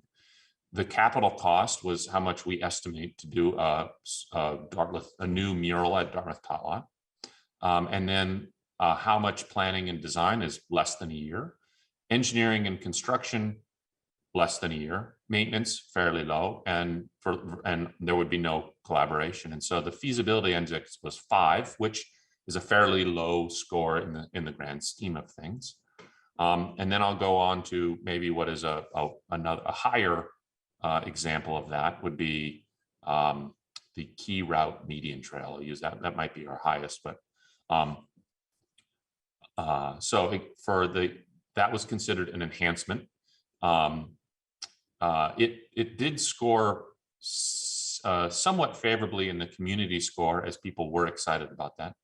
But with the cost of that, because of irrigation, potentially redoing curb cuts and accessibility, was in excess of $1 million. We thought that the planning, design, and permitting of it could be in excess of 2 years, and the construction of a project like that might be 3 years, and that the maintenance and management of it would be fairly high for the city, because while it's probably good ecologically, and because we're not mowing as much, it's compared to the turf that's there now. And key route median, we did feel that there was going to be some county collaboration, and so the index score was 17. So that's an example of 2 projects that one was fairly low and one was fairly high. And there's 3 pages in this evaluate that go through all of the 40 some odd projects. And so with that being complete, we thought that the next advantageous thing to do was to forecast the projects, which was giving them a time or a term of when they could be completed by the city. So there's near term, midterm, and long term. And so we took basically kind of a first pass, and there is less science in how do we categorize this, but this was something that we thought these are the projects that could be completed in a 0 to 3 years, these were the projects that could be completed in a 3 to 7 year. And then there were projects that we just felt are would take much longer in a more of a 7 to 10 year term. And that would, an example of that would be some of the ideas that were heard was like the expansion at Pierce Street Park under I-80. Why is that a 7 to 10 year project? Well, if anybody would like to volunteer to call Caltrans, we'll sign you up right now. So these were the kind of judgment reasons that we felt that some of these projects and where they would fit. Okay. I was going to take another pause just to take any other questions from the commissioners here. If there aren't any, I'm happy to keep moving on. We still have quite a bit to go through. Okay, Commissioner Chang Frank. Yeah, I have a clarifying question for just now when you presented if you could go back to the midterm. Yeah, so I see flex sport courts being in the midterm, but on the draft that I reviewed, like page 102, it was a short term, 0 to 1 year. So I'm just wondering what the difference is there, why there's a difference there. I will have to default to David. Did we move that slightly? Unfortunately, we might have made edits. I'm unsure why you got a older copy, but this is the latest copy. It most certainly is in the midterm. Okay. Yeah, I'm looking at the document that's on the city website, and it says 0 to 1 year for flex sports courts in the dense table. Yep. The page 102. Is there a similar table in this plan? Yeah, there you go. Is it in here? Yeah, it says there also 0 to 1 year. That is correct. Well, no, sorry, just to clarify, 0 to 1 year in the feasibility index isn't necessarily saying that that project will be done in the short term. It's merely talking about if you were to implement a flex court, it would take a year or under a year. Okay. Yeah. So the difference is this is sitting as its own project. In this chart is we think forecasting the master plan. Yeah, we think that in the way of forecasting all 40, 30 some odd projects is that you would do flex courts in the next 3 to 7 years. So this is a slight starting to build the pros work plan. That's what we were thinking about when doing this task here, basically. Commissioners, I apologize if you had an older copy. I don't know what happened, but this is the latest and greatest, yes. Okay, so if you don't mind just going down this road, just because we're on this topic, it's interesting though that permanent pickleball courts would be near term, if then flex sports courts would be. I'm just not understanding the rationale there. Why that big difference? Because is my understanding the permanent pickleball courts require a substantial change also. So just curious. The permanent pickleball courts, I think, is a response to the overwhelming community comments that we have gotten on that issue. And so I don't have the number in front of me. It was a large number. And so that was, again, our kind of listening to the community. Permanent pickleball courts is something I don't know the number off the top of my head, but again, significant that we thought that might be something that you would put into the 0 to 3 term. And to add to that, we also recognize that permanent pickleball courts at Ocean View Park has already gone through the process. It's gone through the Pros Commission. Now that we have drafted this master plan, we are now able to recommend this due to just the overwhelming positive feedback we've received for pickleball courts at Ocean View Park. Okay, I guess to me, that sounds like two different things, political feasibility versus actually what the execution would be. So it just, I don't want to sort of confuse midterm to mean, because if it really just takes 1 year to actually do a pickleball court or to do a flex court, if there's political will, that doesn't, it shouldn't necessarily be assigned to the midterm, if that makes sense. So I just want to sort of put that apart, or even just let the public know that it's still only 1 year potentially for a flex court, because that's what's listed in the sort of timeline for execution. If the political will was there, I just want to make that point. That's absolutely correct. So these projects, right, are taken singularly, right, just as themselves. They're listed on the page with a bunch of others. And an example we'll just keep using is this flex sports courts, right? In order to build a flex sports court, that is correct, 0 to 1 year. In the totality of the information about all of the projects that we've gotten, knowing that you're not going to put all of the projects in the 0 to 3 years, is through the data and information that we received. I mean, I don't want to say it this way, but this was kind of like a little bit of the popular contest, right? This is where we got a lot of the votes. And so those were pushed to the front end of what we were thinking of a 10-year term. But then we needed to figure out a way to kind of sprinkle other projects in the totality of that 10 years. And so again, like this is again draft, and this is where we are looking for your input of how the pros commission begins to build your next work plan. Okay, thank you. Then we have questions from Commissioner Armendariz, and then after that, Commissioner Beal. I had a clarifying question about the community priority score. Did you say that came just from that third workshop?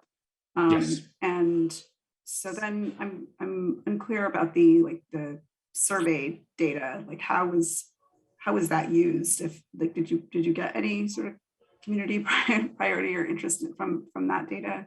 I mean, absolutely. The survey is helping us make these decisions as well. So we're not weighing any particular workshop heavily, although yes, we did use workshop 3, but workshop 3 was a totality of all of the project ideas that we've received thus far. We also are using the survey data to just do a gut check. Like, is pickleball really actually that popular? From our survey data, we can most certainly say yes, that was a high ranking program. So yes, this is not a science. There's a lot of sort of qualitative and analytic. We're trying to make it analytical, but that's exactly how we are using the data. Yeah. Okay, thank you. Commissioner Beal, then Commissioner Chang-Frank. Yeah, I was hoping that maybe you could elaborate on these flex courts and kind of why, I guess where the rubber kind of meets the road for us as commissioners, is we've got to weigh what is the public saying they want versus the feasibility, right? So with this, let's see, yeah, it sounds like you could maybe save us some money, kill multiple birds with one stone, rotate things. But then I think, these are all things people really want. They really want a pickleball court. They really want a basketball court. So can you elaborate, I guess, a little bit on, what are we gaining by consolidating these into, what are the pros and cons of the flex court? Well, I mean, I guess as a recreational element, right? Flex courts allow for more active recreation, or more, it's not a single use space within your park. But I don't want to get people too hung up on this specific forecast. This is our, and this is meant to be where the draft part of it comes in, is this is how we, with our professional background, understanding the feasibility of projects, their cost, other time things that are happening within the city of Albany. This is how we felt to start to build that 10-year forecast. But this is truly open for interpretation and from comments by you. And so if there is an overwhelming sense that I'll move off of flex courts, I'll say additional lighting at Ohlone Greenway if that is something that you guys feel is something that is more important, this is where we can move and moderate things within a certain amount of ability, but we do have the information of again, the criteria for how you build these projects and their difficulty and the comments from the workshop.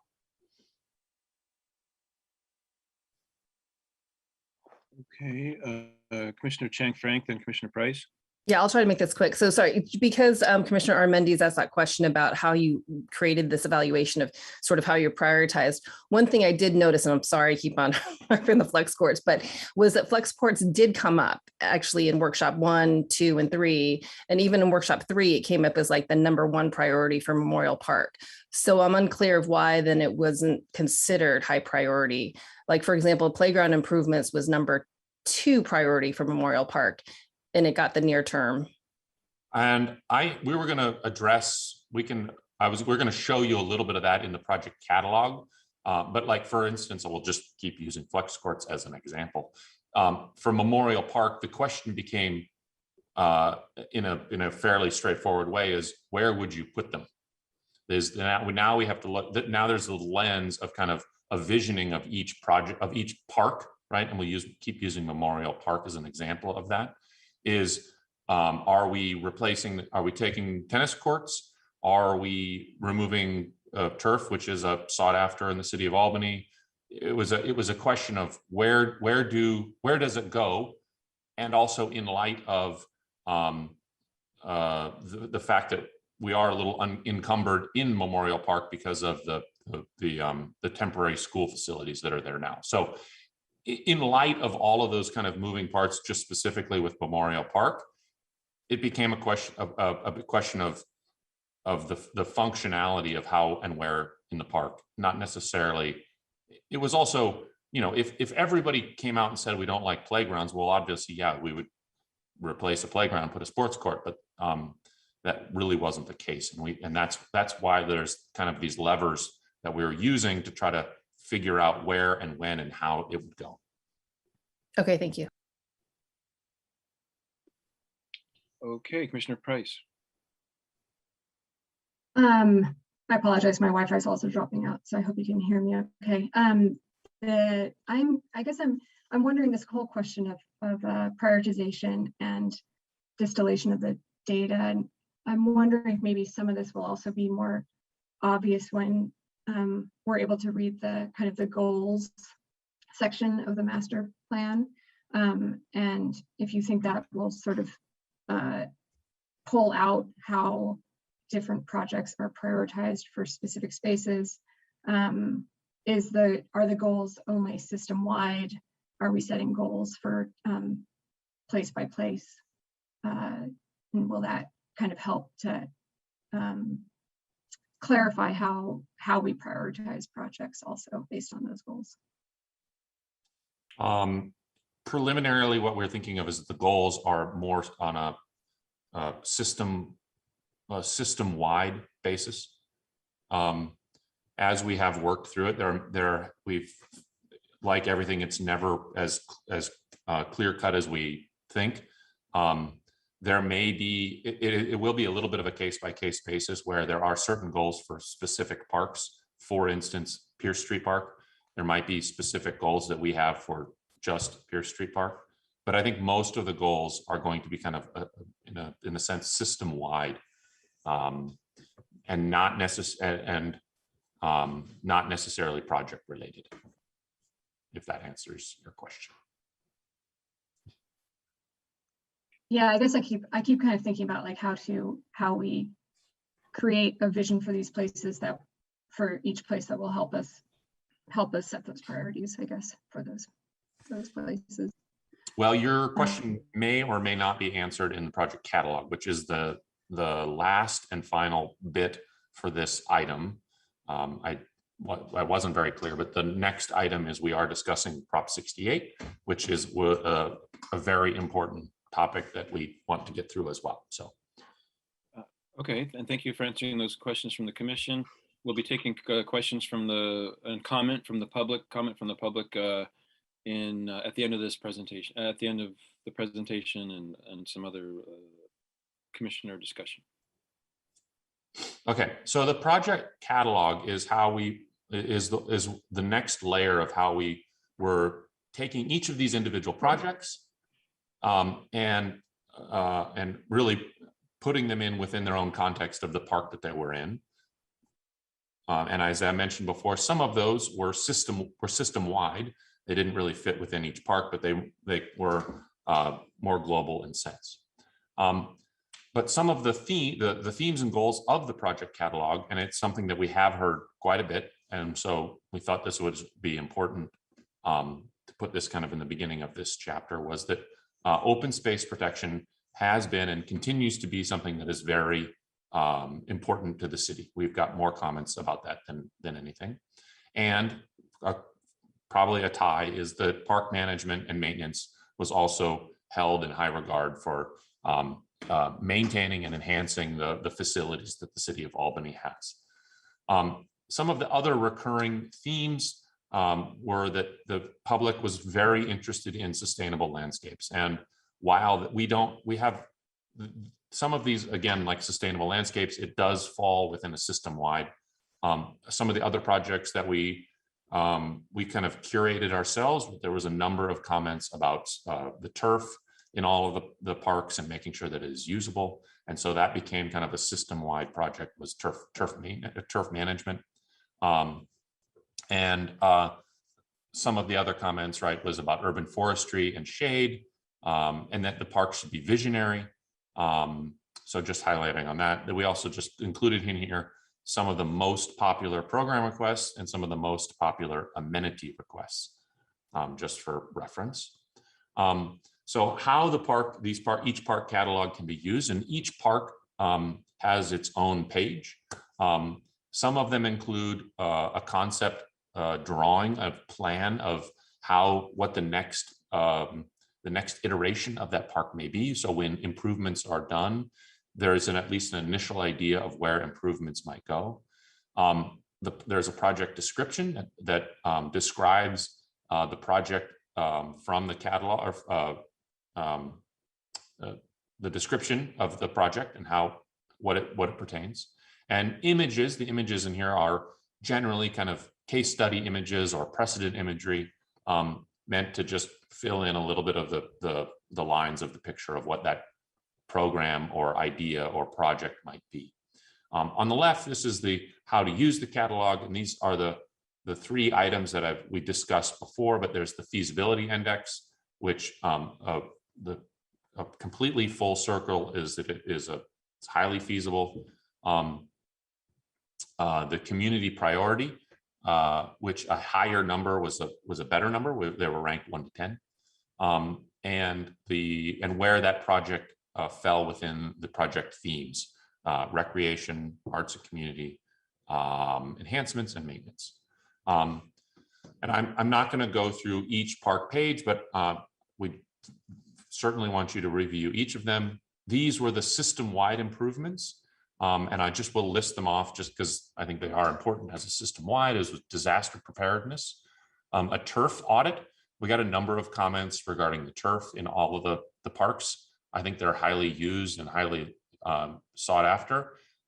We definitely see an opportunity for doing a more intensive turf maintenance and management program that encompasses water and soil and all sorts of things.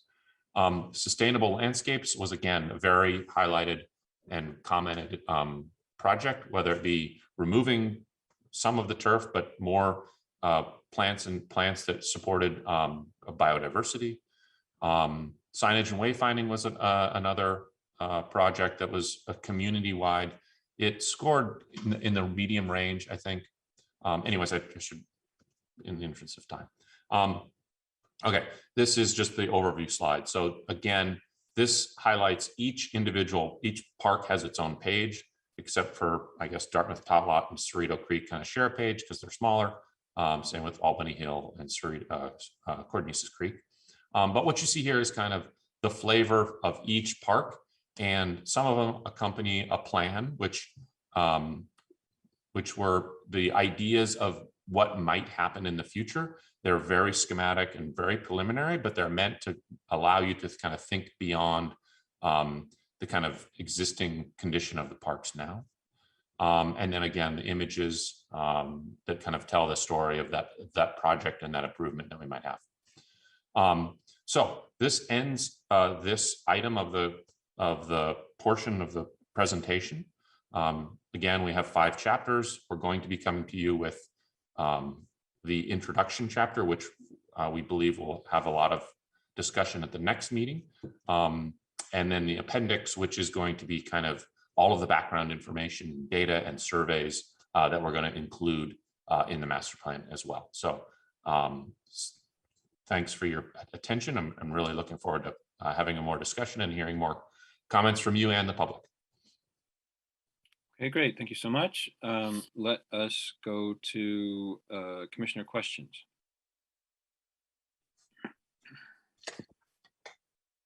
Commissioner Abbott. So yeah, just a quick question. I think this is the right time for this question. I'm not sure at this point. But I noticed that there's a space that we've identified before as potential use, and it wasn't included here. And it's the other space under the freeway closer to Buchanan. It's flat. So the AC Transit has the new park and ride, and across the street from there is a large open space. There's the bike turnaround and all that. And I wondered if you knew something we didn't know, or if for some reason you just didn't think that would be appropriate. That's a large flat space, and that's something that could be very valuable. Yeah, I'm very interested in, as a not necessarily a member of Albany, but that's a really interesting space. I think that it became pretty clear with a couple of conversations that the hurdles were so insurmountable at that spot. We just decided not to include it. I think the primary being is that it's not owned by the city of Albany. And I think that was kind of the big domino that kind of fell. It was like, we have some places here that aren't necessarily within the jurisdiction of Albany, but that one was kind of like a major glaring one that we just decided it was a hurdle we couldn't clear. Understood. Thanks. Commissioner Mendries.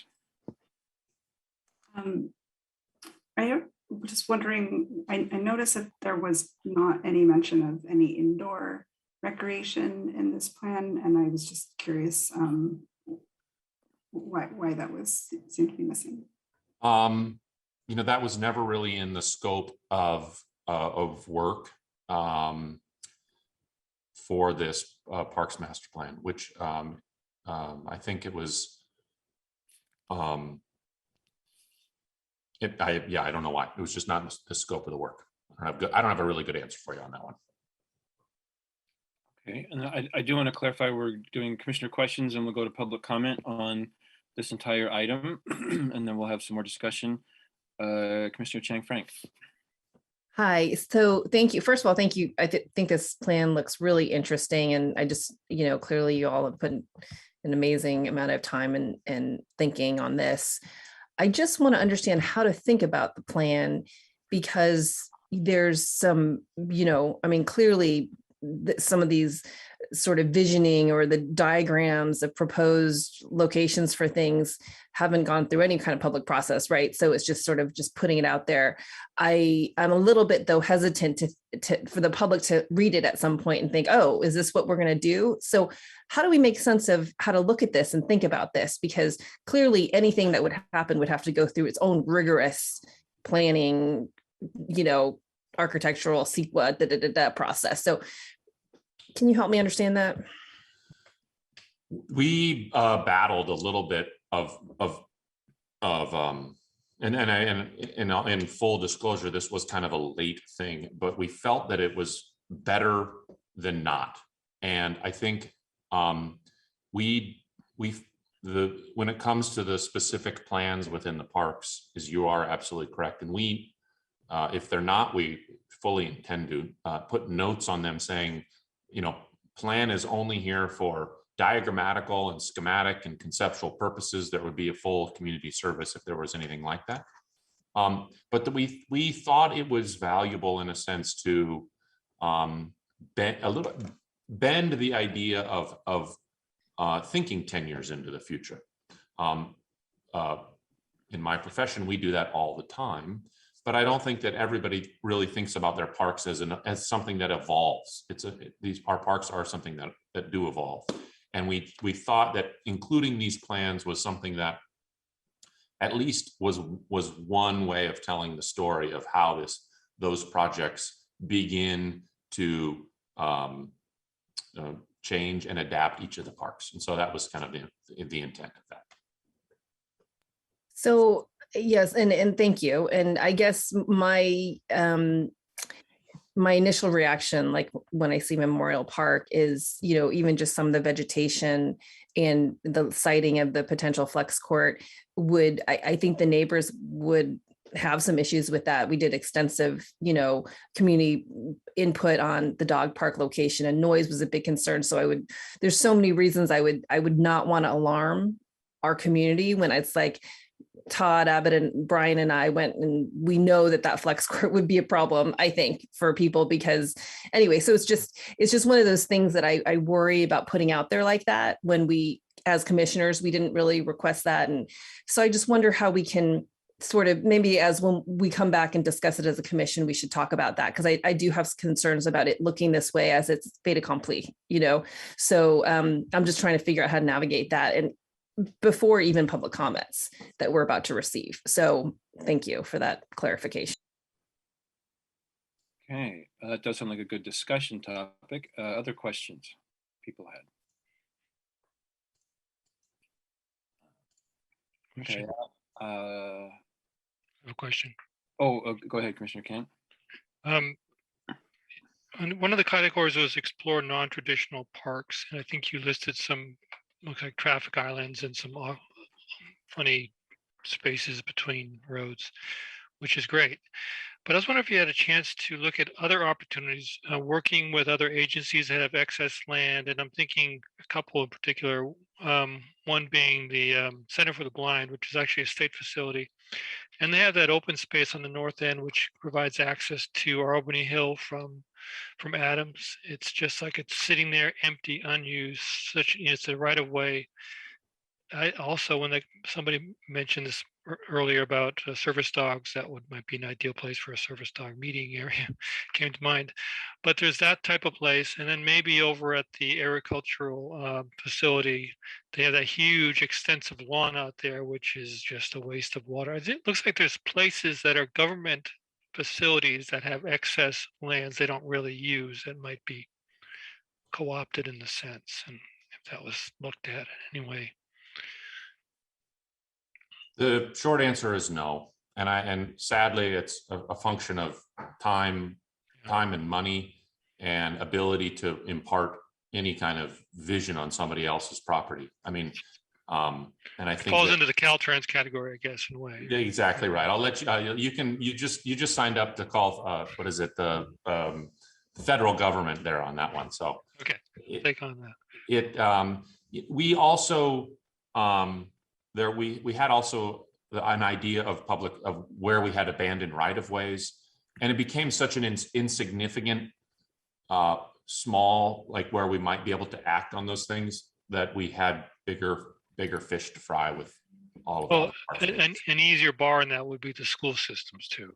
And for instance, the one on Jackson is it used to be open and everybody would play basketball there, but it's been locked up for the last 2-3 years. I'm not sure why.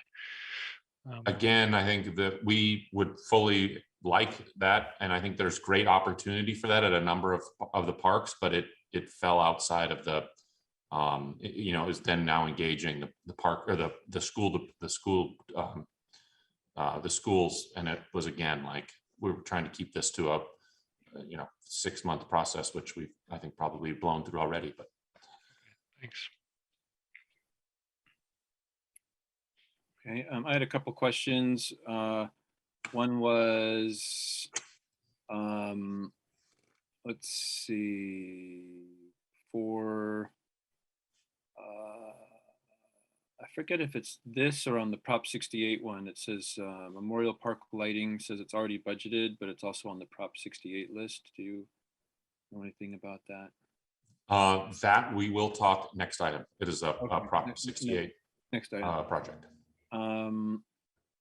And I think, also on your work, your scope of work was a census of memorials and monuments. Is that part of this, or is that something else? That is part of this. It will be in the appendix as a document that we have categorized all those. And will it be labeled on a map as well? Yes. Okay. I think that's it for me. I'm not seeing any other commissioner questions, so I think we're ready to go to public comment, and we will keep it to 2 minutes. If Sid, if you can get us to 2 minutes for these, and we have 3 people with hands raised. If you could let them in. Hi, good evening. My name is Jeremiah. I was wondering about community gardens.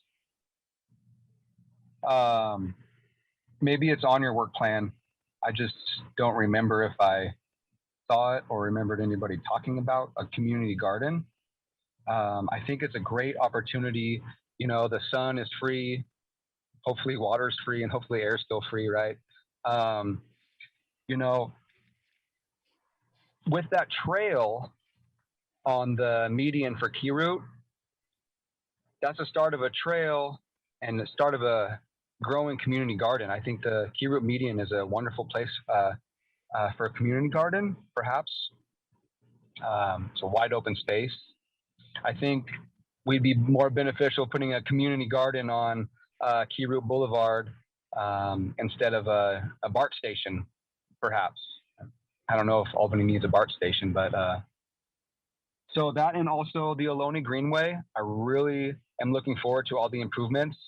Let's just keep in mind, you know, the Ohlones now have a flag at the Albany City Hall, and it'd be nice if the Ohlone Greenway is named after the Ohlone tribe. So hopefully the art and hopefully everything is considered with the Ohlone tribe, and maybe we can get their input. Thank you. Thank you. Okay, next up.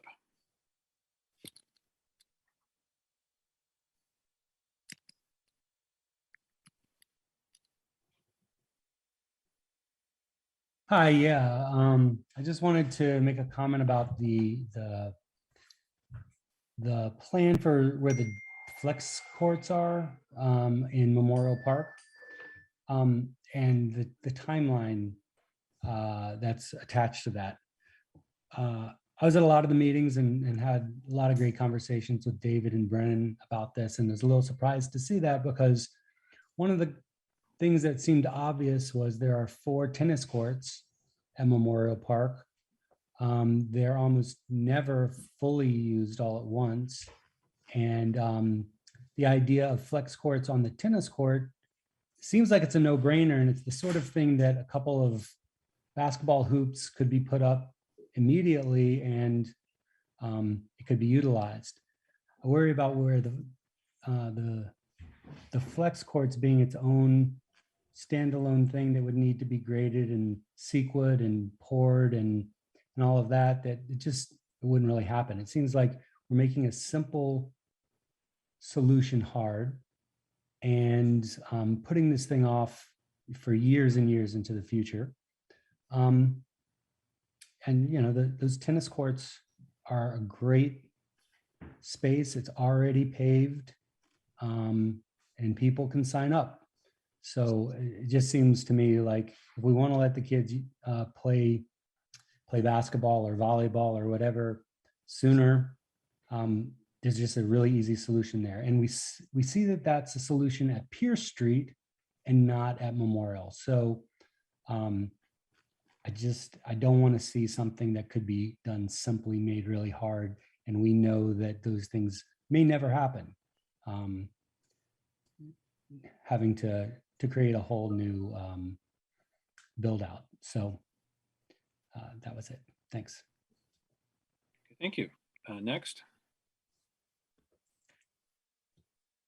Hello, this is Susan Moffatt. Can you hear me? Yes. Great. So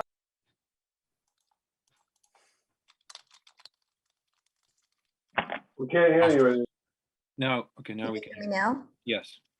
Can I have a little bit of time back, please? So I really appreciate the work of the commissioners and the consultants and the citizens who have participated. And I really appreciate that many of citizen comments on the Albany bulb have been incorporated.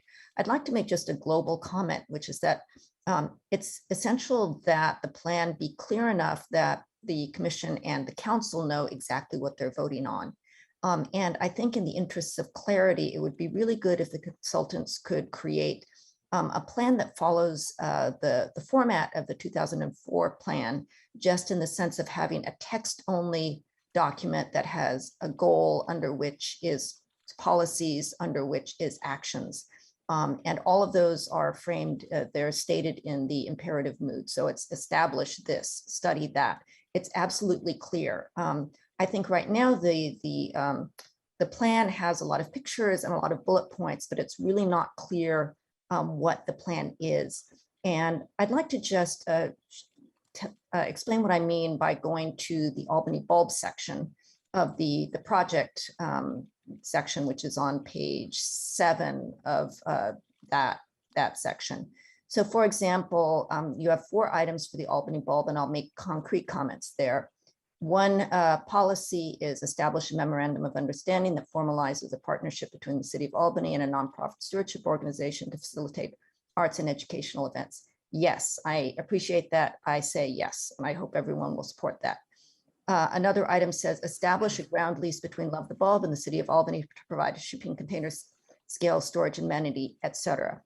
On that language, I would say that's far too specific. I don't think we should be dealing with that level of detail of whether it's a ground lease or not.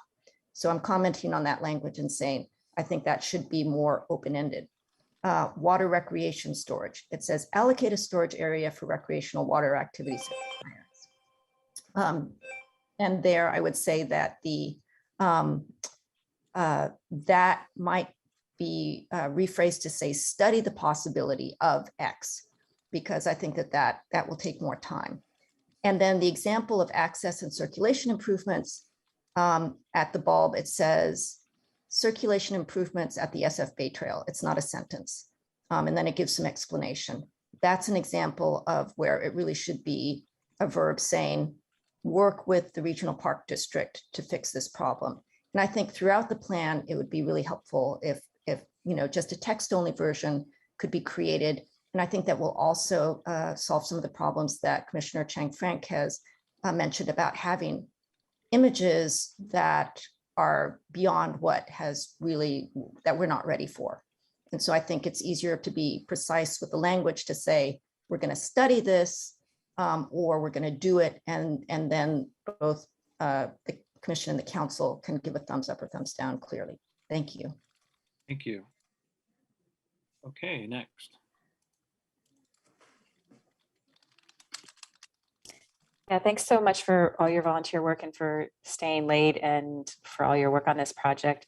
I just had 2 comments. One was on the flex courts. Really miss the basketball courts. It's something that my son and his friends used to use as a gathering spot, and it was very much a community space. And I now see them, they're in high school and they're all out in the park at lunch because they're not allowed in the cafeteria. And it would just be so awesome if there was a space for those kids to gather and play during lunch and after school. And I just see empty tennis courts, and really wish we could just explore that a little bit more. Also wanted to make a plug for the small dog part of the dog park. I know that a lot of people, every time I go there, everyone's always like, why is there not a small dog park? Because it is really a different feel when there's a lot of big dogs there. And I know there's a lot of older citizens that don't feel safe because they can kind of get run over by bigger dogs. And if there was a smaller space and a better entrance, I think you'd have more older citizens using the dog park. Thank you. Okay, thank you. Next up.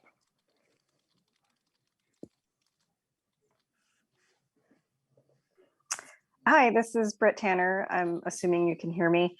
I am going to give very focused comments. I think that it's a great large plan. I hope that some of the feedback is incorporated and makes it more into a how to implement this plan manual towards the end of it, as opposed to the large visionary plan that is more vague. But my specific comments are both on this and on the next item on your agenda, since I have to go put my kids to bed, is the investments in the dog park.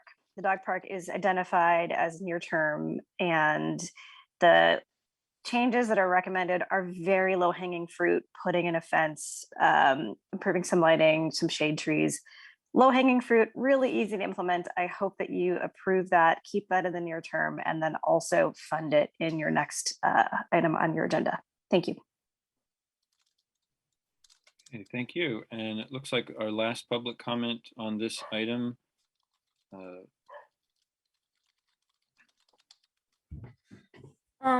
Hello, my name is David Frank. I'm 13 years old. I go to Albany Middle School. And I'm talking about the courts at Memorial Park. So me and my friends like to go down after school and play. And it would really be nice to have more courts, so then we can always get courts, or we can have bigger games than just the courts right now, which only allow 3v3 at most. And the flex courts, I heard that it would be the current ones would be 3 to 7 years, and that's a long time. And if it's 7 years, like I'll be off in college, so it would just be like a lot better just to have like a solution like the tennis courts, which would be much quicker and easier, I feel like. And yeah, I just that would be very nice. Thank you. Okay, thank you. Last opportunity for public on this on this item. So if I may, I'm going to have to recuse myself from a portion of the discussion. So as a member of the public, I would like to just make one quick comment about the Greenway. So now I'm no longer serving as a commissioner. I'm simply making a comment that I think that for the additional programming for the Greenway, something that I would love to see is a community meeting space of some kind, something that would either have like granite or even paved, but something that could be used for performances, for presentations, even potentially something like a farmer's market or something. But I see that there's the half block, I say, on the south of Solana would be, I thought, a good location for something like that. So I just, as a member of the public, want to make that comment. Thank you. Okay, and thank you. And that's, we were And told that is how commissioners who need to recuse themselves on certain aspects should do that. I would also like to make a comment as a member of the public. I have a conflict of interest on key route median, but I, as a citizen of Albany, and wanted to comment that I hope that the low feasibility score that the key route median was given doesn't deter the city from considering, the commission considering doing this, moving forward on the project, because it's been something that's in the master plan for a long time. It was first mentioned in the 2004 master plan. It's mentioned again in the general plan, and it serves as creating more active park space or open space, which I know the city has a goal. So I just hope that it will be considered. Okay, thank you. All right. So now we'll open it up to discussion with the commissioners. And who has something they would like to discuss about the master plan? I'll go ahead and jump in, get the ball rolling. Kind of taking off what Commissioner Amanita said about, I was curious about the need for the county to be considered with keyword. Is it because it would extend all the way to like the middle school where it's crossing into El Cerrito, or on the feasibility rating, your county was listed as the level you would need to go to for the key route projects? And I think that's probably where some of the feasibility score came from, because I know that is a much heavier lift. That's correct. I think with dealing with roadway configurations, you might have to coordinate with El Cerrito, for instance. I know El Cerrito has recently restriped their lanes. It's just kind of being conservative with what approval process we have to go through.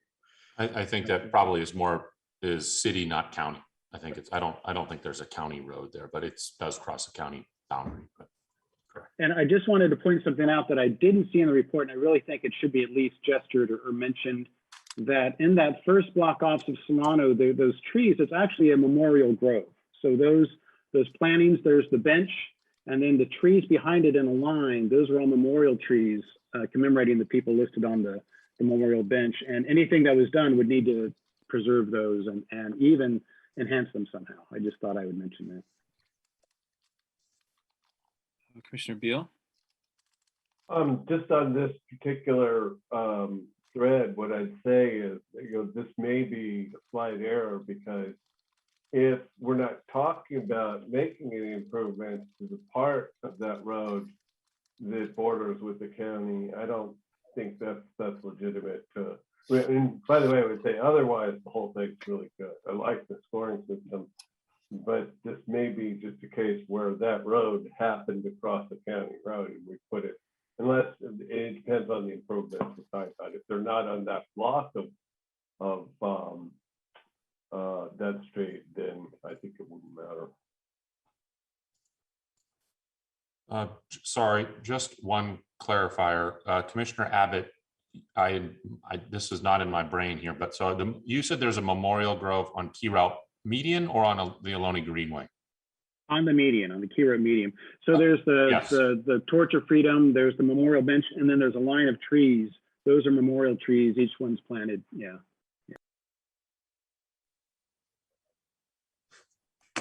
Thank you. Sorry. And let's see. Well, I'll jump in. I would say there are going to be diagrams in the document that Ohlone Greenway, there's all sorts of interesting little parks, little parklets spread along that, little features, I should say.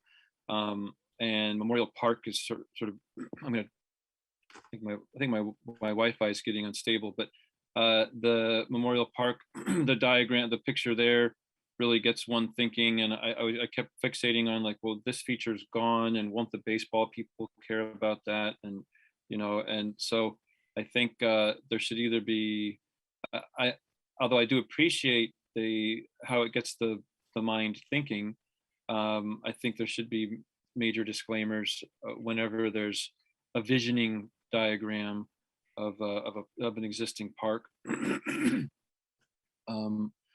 And I did want to second the question about flex courts being 7 to 10 years off. That seems like that's something that I think we should be able to do sooner. There's already been some discussions about those kinds of things at our public meetings. And also some bulb amenities. It seemed like that's something that could be sooner. I know there are multiple layers there, but some bottlenecks have been removed as far as the city not transitioning the bulb and able to move forward on some things on its own land. And I would, what Commissioner Abbott brought up about the space under I-80, I think it should still be there as I don't think it should be like a there be dragons kind of thing. I think it should be at least listed. And if you want to put it as a high, which means poor feasibility score with the other Caltrans space, I think that's appropriate. But I think it is something that that we may get someone on city staff or on the that at some point who's or someone who's willing to go to bat and try to figure that out, because people do build under freeways, do all sorts of interesting things under freeways. And so, for example, a bike park in the Seattle area, I know it's a different state, but so I think that should be still as at least mentioned and put on the, like literally put on the map. And I think there were a number, I hope some other eyes take a look at the document, because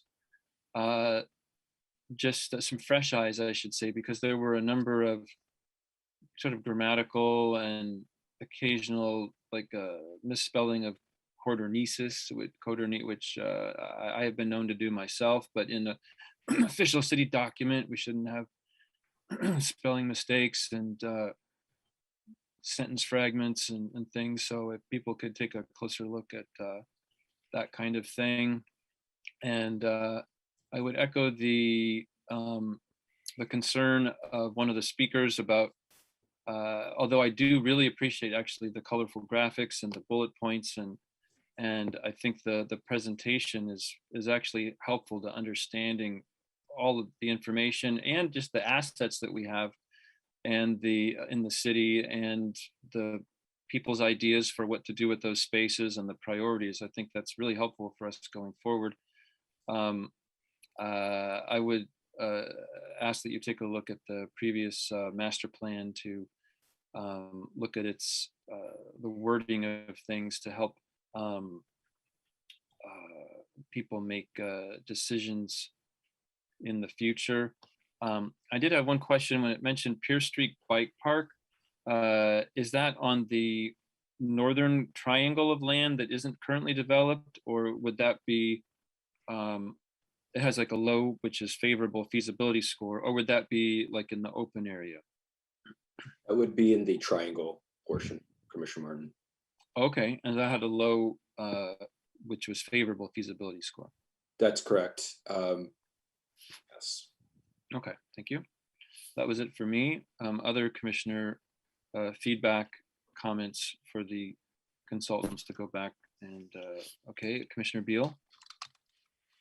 I mean, so I wanted to just kind of summarize the public comment on this, or the emails that we received. It really seems like the public is prioritizing pickleball courts and dog parks, and those are the two things where, and we also get a lot of people want to support the bulb. Those are the three things that are big, and I'm almost wondering if we could kind of have pickleball courts and doggy parks at Pierce Street Park, because that's this new park that we have. But on this concern that came up, that Speaker Moffatt brought up, and that Chair Martin was talking about, I think, you know, what I see here is there's two sides of it. One is that communication changes with time. It's changing now. It's becoming more of a visual thing where people want more of these graphs and charts. But on the other hand, I think maybe the public is looking for something in the form of a resolution, like, you know, whereas we, the people of Albany, and this is how, you know, we're going to lay things out, step by step. You know, what is this master plan? This whole thing. So I think, you know, it's almost like websites, right? They had back in the day, there used to be text-only versions of a website. So maybe it's something like this. I think we need to have all those graphics, but we somehow the conclusion's got to be whittle down more. And you couldn't have done this yet because we didn't know what the conclusion was, right? We haven't been through the whole process, but maybe the goal needs to, the end document needs to have a little bit more of, this is what we resolved. On the other hand, I wouldn't go so far as to say we should go back to something we had 10 years ago. Maybe in that regard, it needs to be more like that. So those are my comments. But otherwise, I love those charts, the graphs. And I love the way, it looks like there was a really detailed process where you've sifted through an amazing amount of data, an amazing amount of projects, we whittled down to, what really matters. So on to the next commenter. Okay, thank you, Commissioner Chang Frank. Thanks. Yeah, I'm trying to figure out how to resolve this because I think Susan Moffatt made a good point about having text or having some sort of work plan. Is that something you provide? And I know you all have done so much work on this already to get it to where it is, but wondering if there is some sort of complementary work plan for how to actually get this done. Yeah, that's what I was going to wait to comment on everybody. I'll do it now, but that is, I mentioned it in the beginning, but that is in the first chapter. We have fully intend on it being an introduction and fairly heavy on the goals. We were lifting a lot of weights just to get to this point, and that was something that we just felt was not something we wanted to rush. And so that's what we intend to talk to you about on the next community, the next month. Okay, thanks. That makes sense.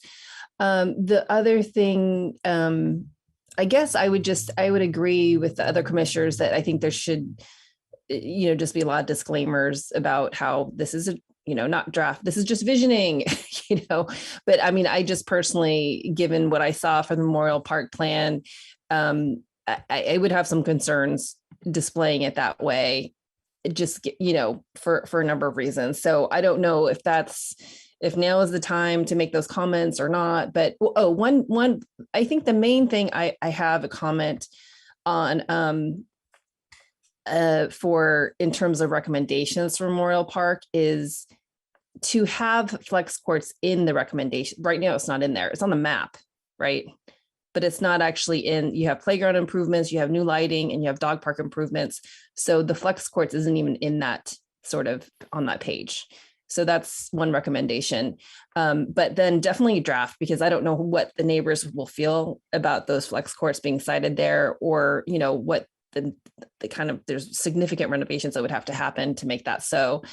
And then I also like to put in a request to consider that gathering space that resident Abatement mentioned. So I would love to see something like that, if it could be graphically represented or some other way, because we need more community spaces in Albany for sure. And that seems like a great location for, in the time of a pandemic, to have an outdoor community space. So I don't know what that would look like, but I would recommend. Okay, Commissioner Amendries. Yeah.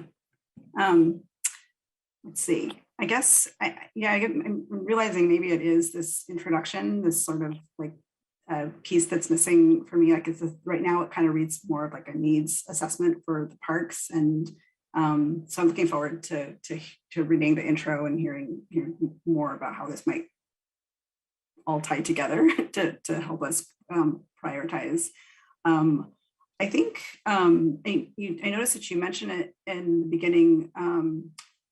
The need, like the city's desire to have more acreage per 1,000 people, and that there's it's mentioned in the general plan that there's this need for increased space because the population has grown and continues to grow, and I guess I was a little disappointed that there wasn't a little bit more research or work to present, like where are those spaces, where and so that's, I feel like it's mentioned in the beginning and then not really, but maybe there just wasn't time to dig into it further. So I don't know, I think for us, like as commissioners, to like just keep in mind that there is this need still. And I don't know how to other than mentioning it, just yeah, anyways, it feels like it's missing to me in the plan.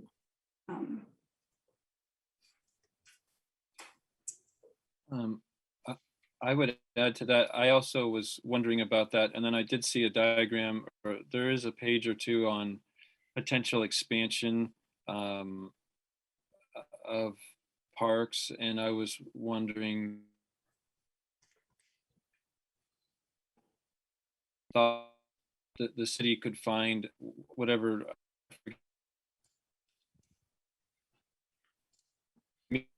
target. Broke away there, Chair Martin. Did commissioners hear my question? No. Chair Martin, I think you have to repeat. Oh, okay, sorry. Yeah, I think my Wi-Fi is unstable. The question was, I also had wondered about expansion potential and read that about the city having a goal of more parkland, and was wondering if the consultants thought the city's goal was reasonable for the increased acreage given what's available.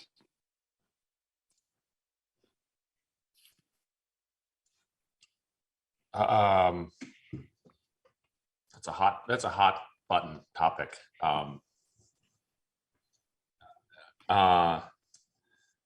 I think, I mean, yeah, I'm not going to say anything you guys don't know, right? We're a bounded city, and I think the only one significant way of adding more land is you know, buying or purchasing land, and I know we all know that that's probably prohibitively expensive. You know, I just scrolled by it. There's an obvious horse in the room, I'll say. That if ever things change, there would be a significant amount of potential open space available. But I'm not going to mention any specific projects, but because I don't want to get in trouble. Okay. Gave a clue. Okay, thank you. We just felt it was tougher those are tougher ones to kind of put into the plan, frankly. Okay. Commissioner Kent, then Commissioner Chang Frank. Yeah, a few comments. One, thank you for all the work. It tells us a lot of stuff in here. We're trying to, you know, we're all being critical because we want to improve it, but I think we all agree it's a lot of great work here. So I want to defend the vignettes, little sketches. I think it was mentioned, I think they really do help visualize and stimulate the imagination, as I think Brian mentioned a few others. And just a simple caveat, you know, vignette sketch, or maybe kind of a loose squiggly line sketch. So it really is obvious it's not designed, it's just an idea, but that helps. But then also, and I think it's also mentioned with Susan Moffatt, that you do kind of have to scroll through a lot of pages. It's a big document to kind of, you get kind of a little bit lost in it because there's so much there. And I think you mentioned in the introduction is going to boil down the you know, the goals, and that would be great to get to the points. And then you can go in and learn more about each open space. I know statistically, you know, there's such I think 600 people at the max, you could say, commented out of 18,000. So it's pretty low, but you know, what can you do? It's what you got, and it's better than nothing, right? So I don't know if what to do about that, other than we just have to proceed, and we got the information we got. Maybe in retrospect, we could have done a mailer or something that might have gotten more information, but it helps us. The 600 comments help us more than if we didn't have them. I think we still have to kind of understand it's only 600 comments and not the whole community making some of these decisions. The costs I thought were pretty good. I kind of troubleshot some of myself, and I came up pretty close to what you had, although you probably did a lot more effort into it than I did, but I just kind of off the cuff.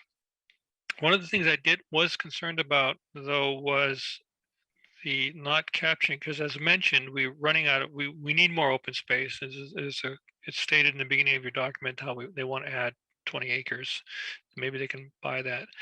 But there is a lot of open space that's not being used. I think Susan Schwartz in her letter mentioned several places. There's creeks that are fenced off.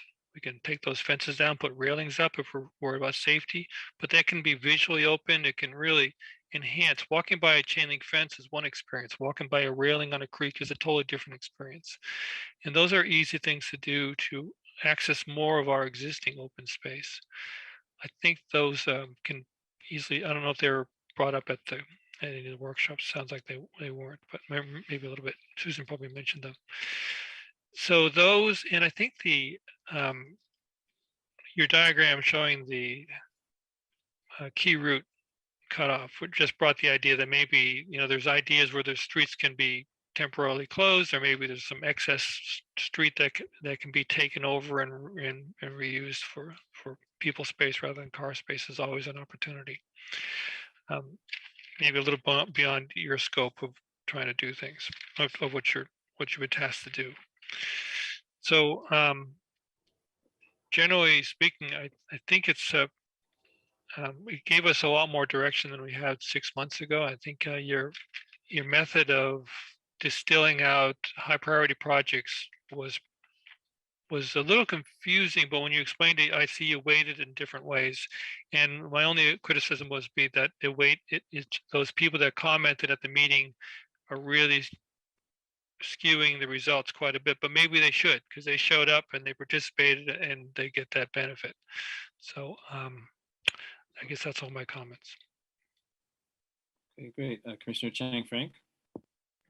Thanks. I just want to follow just one thing that Commissioner Ken said about a little bit hard to follow. I found myself when I was scrolling through just a sort of consideration as you could format it to have this sections by park, and then have the various things. So the goal, anyway, just a thought of how to format that so that you can look at everything related to Ohlone Park at the same time. Anyway, or Ohlone Greenway, sorry. And the other thing I just wanted to follow up with my last comment, I didn't finish, which was I appreciate the visuals too. And I think it's very helpful to have the visuals. So in order for people not to think it's fait accompli, especially the Memorial Park, which has a lot of, I think, pretty significant changes, and to respond to public comments about the flex courts potentially being sited at the tennis courts, one easy fix is to also say propose flex courts here, propose flex courts also the tennis courts. I think that solves that issue without making a big sort of decision about where to site them. So I put in a word for that, or put in a sort of vote for that. Okay, Commissioner Abbott. Just a quick comment. I'm looking forward to seeing the introduction that kind of lays things out a little more clearly. I just wanted to mention, we have received an excellent letter. A lot of work went into it from Friends of Five Creeks and Susan Schwartz, where it went through the 2004 master plan and made kind of line by, just kind of allow that to inform the introduction that you work on, because I think a lot of that would tie in there. I think that the graphics are important. I think that they elicit excitement. I think they get people going. I think that maybe a graphic element or very large disclaimer is a good idea. I would like to not see any flex courts mentioned at Memorial Park, because I don't see any place it's not going to be very controversial and people are going to be alarmed just seeing it there. That's my comment on that one. And all in all, I was very pleased with the plan. Okay, Commissioner Price.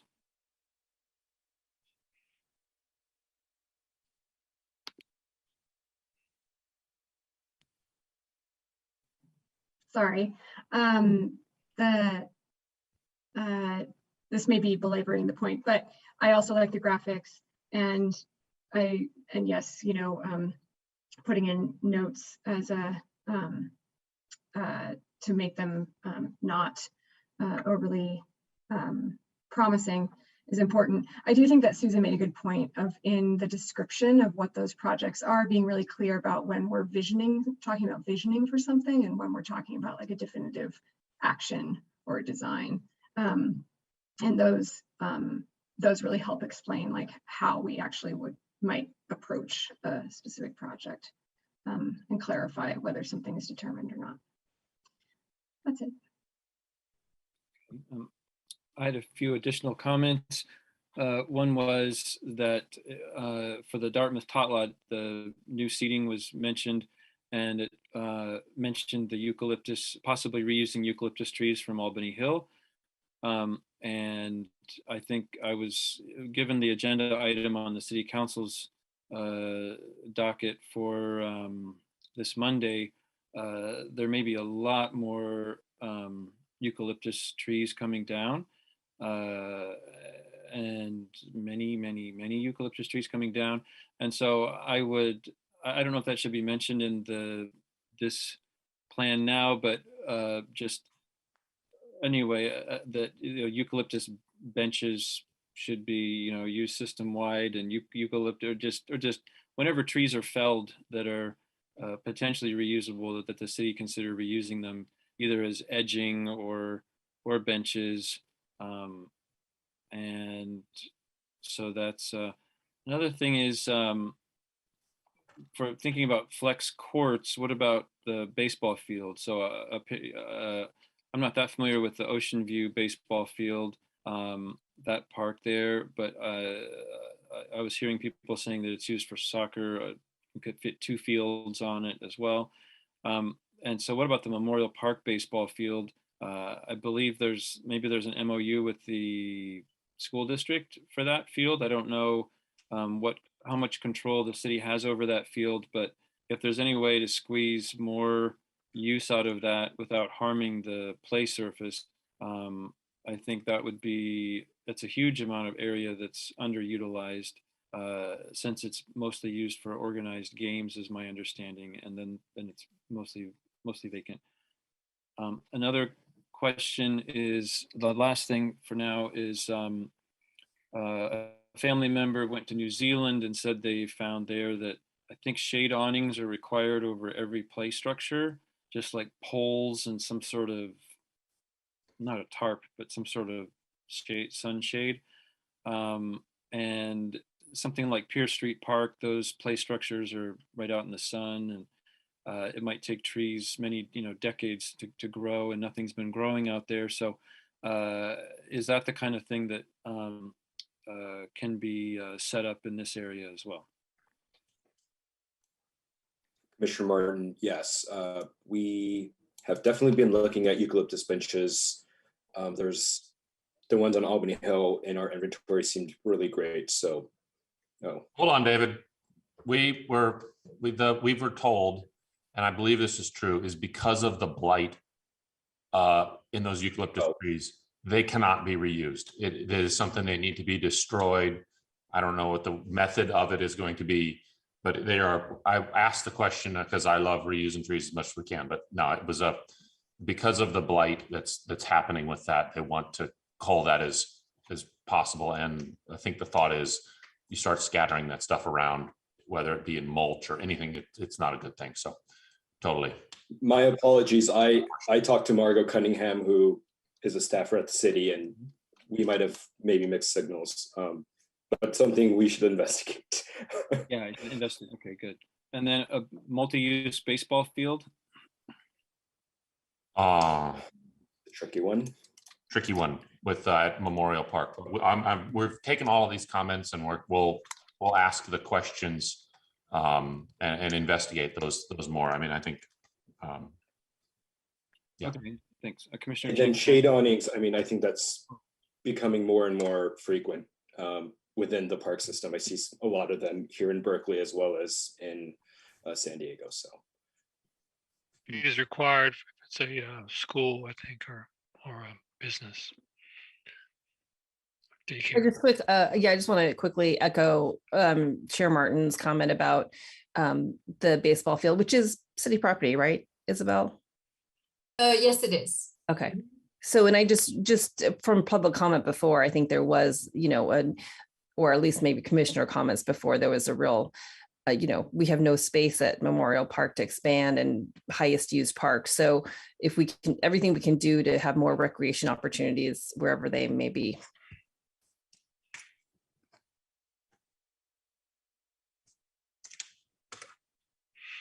Okay, in the essence of time, we have. Okay, I think my Wi-Fi.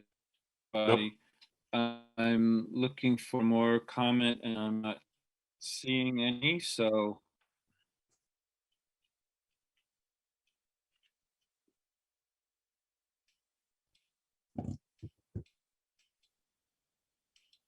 There's a catch.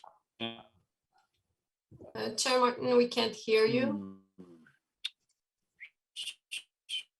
Let's see, am I back? Yes, I think so. Okay, can you hear me now? Yes. Yeah, kind of going in and out. So, apologies for that. Seeing no more comment, discussion, I think we should thank the consultants for putting together this product, this draft, and all the work that went into it and all the outreach. And we look forward to their next version, which will come to us in early November, and then we would send that on to the council.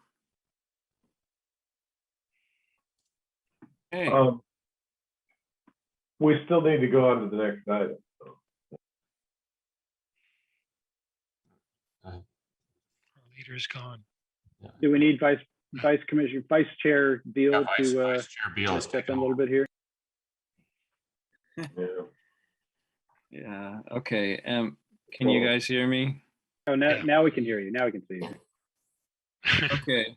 I'm glad to know that Commissioner Beal is one heartbeat or one Zoom field connection away from taking over. You set up a hot Wi-Fi hotspot from your house to my house. I know. But I did want to thank the consultants for their work, and we look forward to seeing the revised product and the additional parts of it in a few weeks, and for us to then give feedback on and send on to the City Council.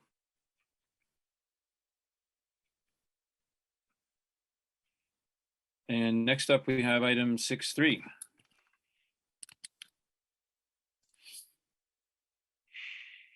Isabel, do you want me to just jump in and keep trucking? Yes, please. Okay, let's see here. Make sure I picked the right thing. Okay, you can all see Prop 68 here.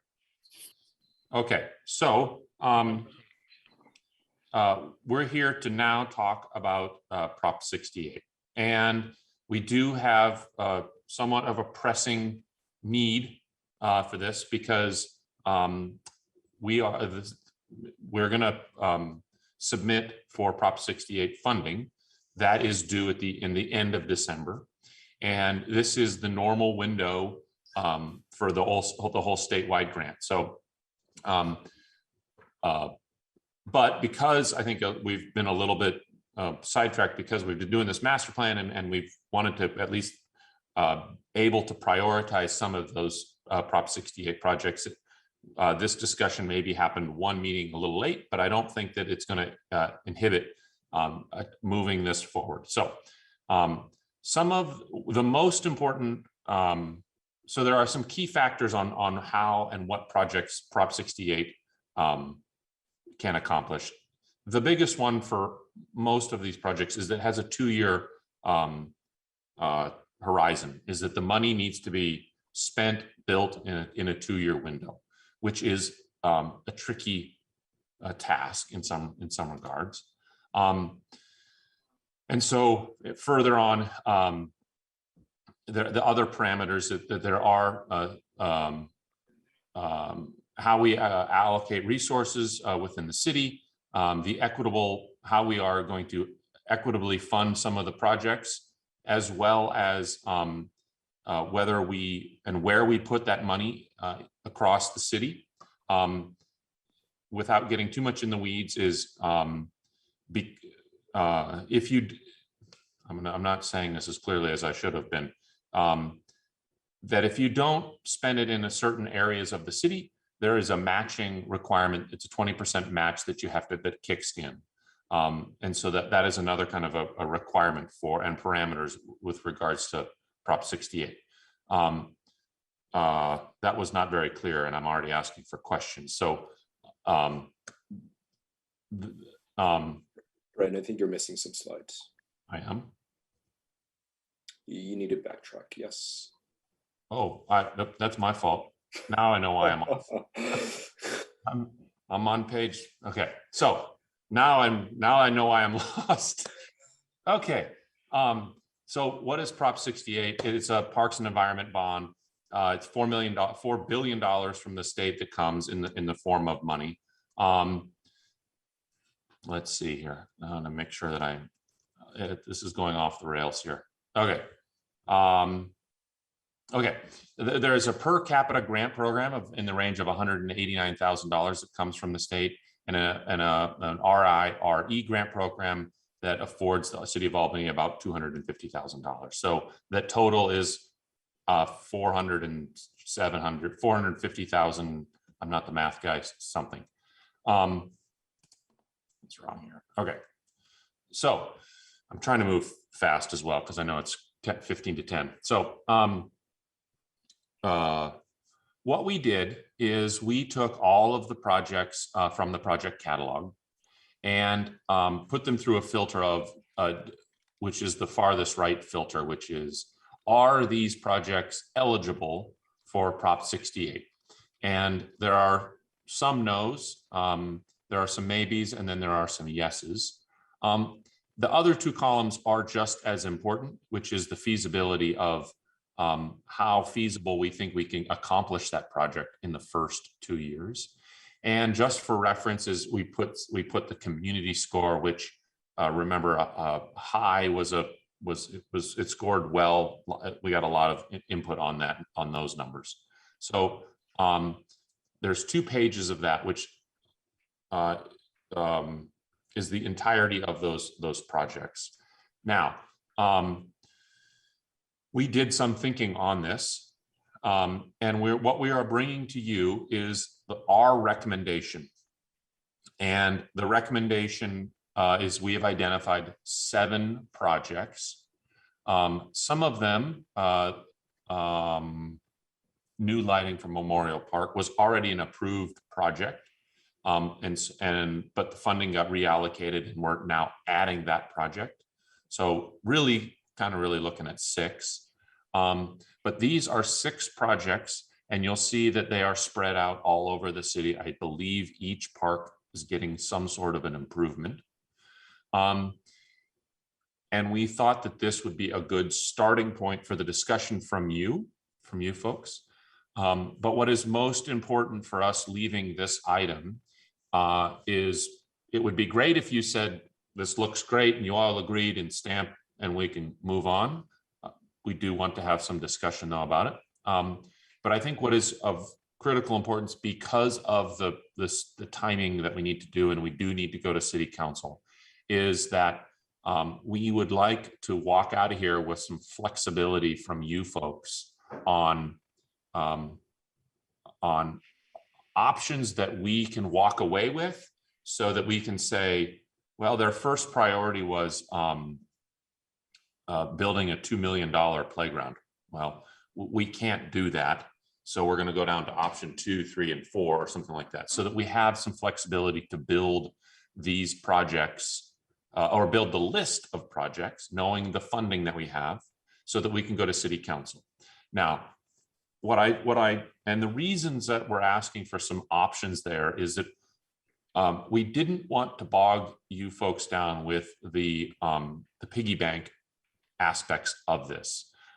We want you to think about the kind of aspiration of what projects do you want to have, which ones are those, and not be so bogged down with the financing of them. Let us figure that out and see how we can adjust some of the levers to meet our budget and meet our time.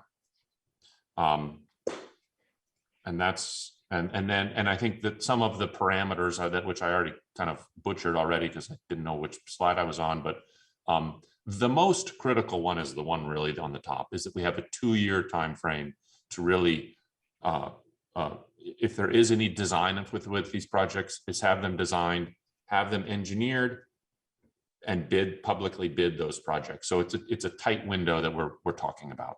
So it's knowing that we can bite off what we know we can chew. And so that's any questions. I'm going to go back to this slide just as the reference for you folks, but these, and I'll list them, I'll state them. Project 1 is increased accessibility at Peggy Thompson Pierce Street Park. There's clearly a need for staircases and an entrance into that park.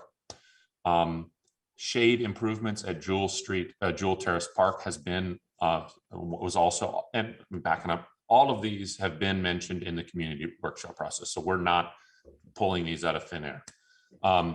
Dog amenities at Jewel Terrace Park was an item. Permanent pickleball courts at Ocean View Court.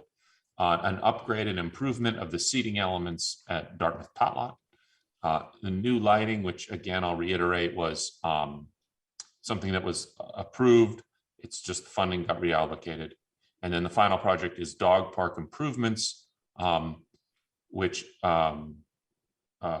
it includes finishing the sidewalk along the dog park, some tree planting, new gate and relocated entrance, some signage, and some other things that I think is included. So I will open it up to you for questions and discussion. Okay, thank you. So yes, so we'll start off with commissioner questions, then we'll go to public comment, and then starting off with Commissioner Frank, then Commissioner Beal. Chair Martin, if I may interrupt for a minute, we will need a motion to extend the meeting past 10 p.m. So I wonder if someone could make a motion at this time, since it's 9:54. I'll move that we extend the meeting past 10 p.m. I second. Okay, we need to know past 10 p.m., like 30 minutes, an hour. Like 30 minutes. I'm going to move an hour. Okay. Not that we have to be here, but we could. So until 11 p.m. Yeah, that's what I'm going to move. Yeah. Okay, I'll second. Okay, Sid. Commissioner Abbott? Yes. Commissioner Armendariz?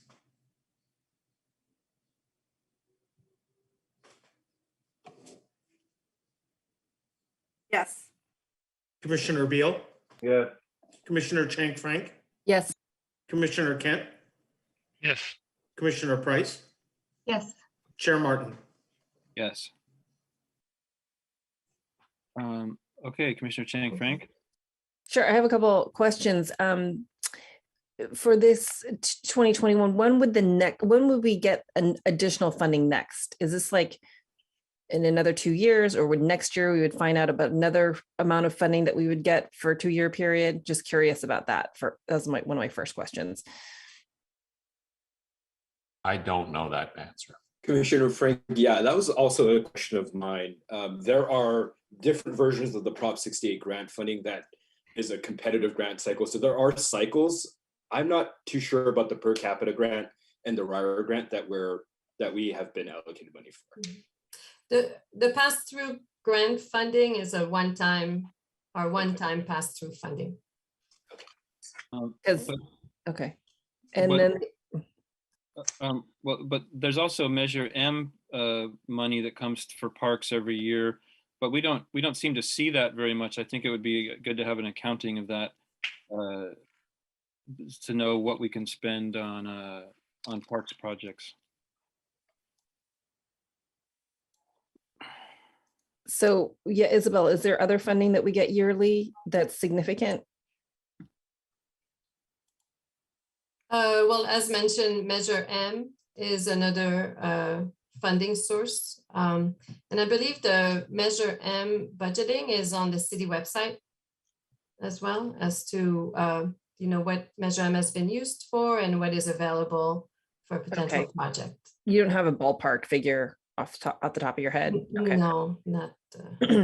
I just Googled it. It's $463,000 annually. Oh, but that's for all recreation? No, it must, Right. yeah. Yeah, it's what we receive on a yearly basis, but not all of it is allocated to projects. A lot of it is used for maintenance.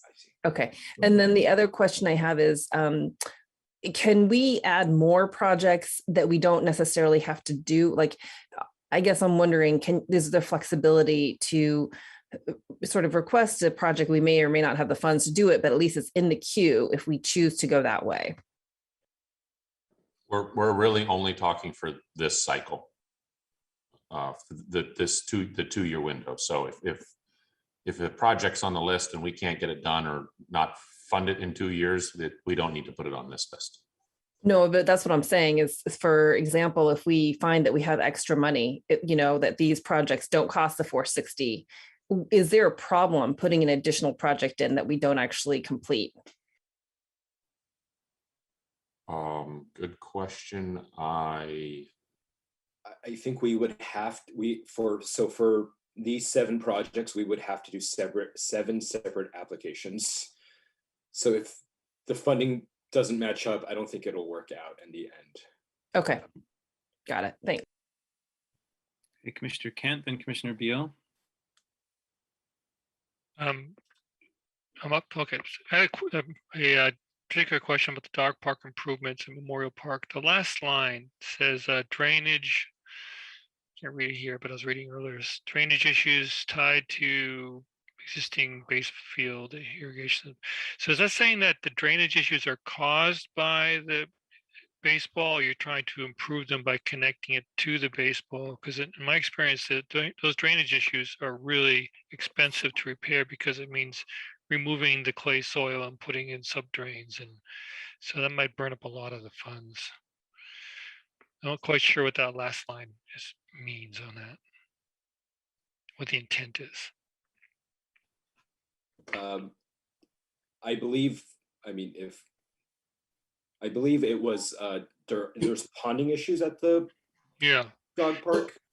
Yeah, I'll let Mark jump in on this one. Yeah, why don't I jump on this? Like, one of the issues with the dog park is that the irrigation system is tied in with the baseball field, so it gets a lot more water than maybe. Oh, I see. And there's one area in particular that doesn't drain very well. I think when we switch around the entrance piece, that's going to become more of a hard surface. So I think that will take care of it. Also, we'll look at trying to disconnect as much as we can the two systems. Okay, it's on the same circuit as the baseball. Correct. One. Okay, so over the water. Okay, got it. Thanks. That's easy fix. Great.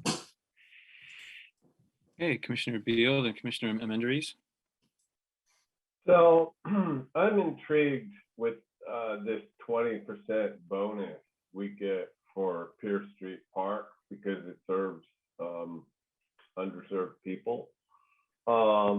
And so it seems like if we could pack more projects into Pierce Street Park, maybe we could get more money. So my question then is there a limit to how much we can get in one place?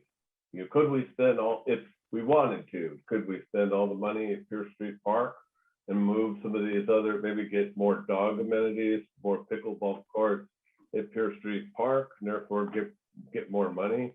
Or is there a limit to how much we could spend in one place?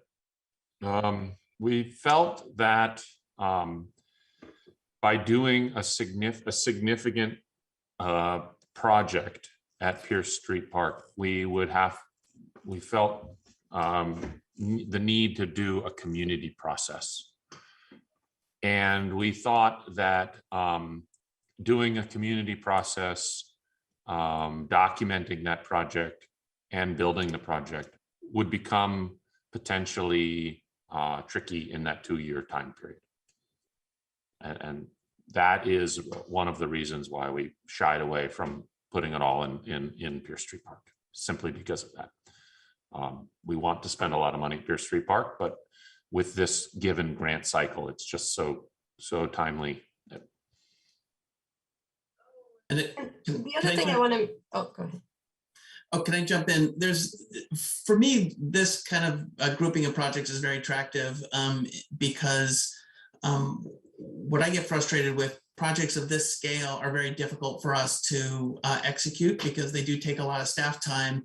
And on an individual basis, they don't have the scale for us to go hire a project manager to execute.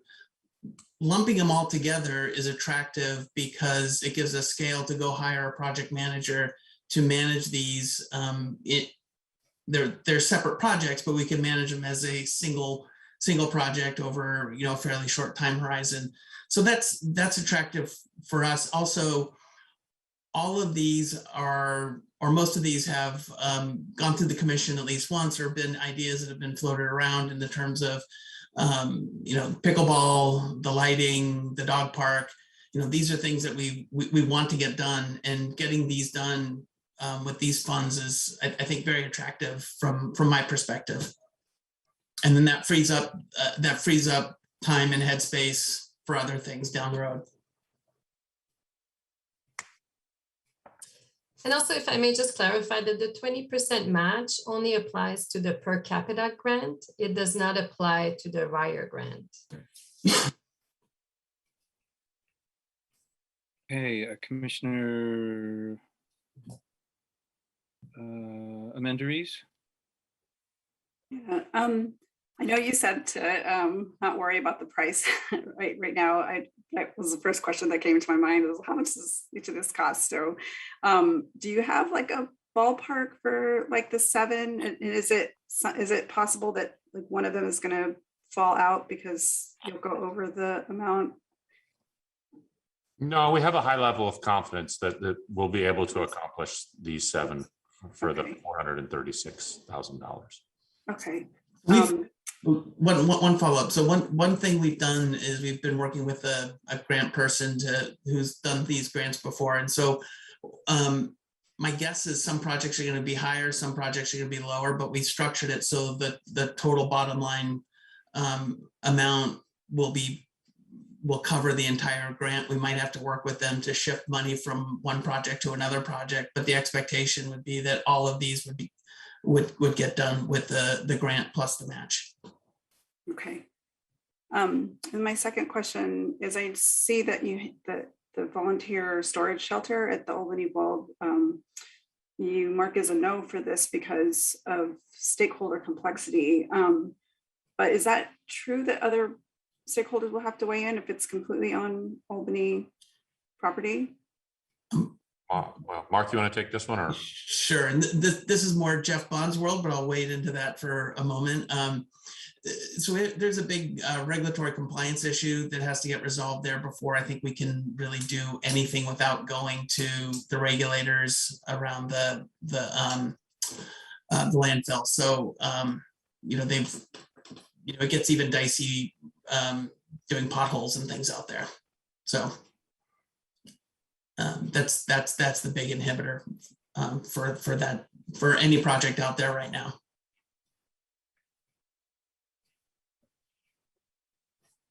Okay, Commissioner Abbott, then Commissioner Kent. My first question was actually the one about the volunteer storage shelter, so you've answered that. But my next question, this is actually for Isabel. Am I misremembering that we actually had some initial designs of the dog park improvements in Memorial Park? Have you seen those? Yes. Yes. We do. So that's part of why this is so, has Yeah. such high feasibility. Okay. All right. That's good. That's really it. I again, my comment was about the storage shelter. Sorry, my hand was on. I didn't mean to raise it. Oh, okay. So we're still doing questions and we'll do public comment. I had, I guess, one question was for the Dartmouth tot lot. In the eligibility table, it says it's not eligible, but then it's one of the 7 proposed projects.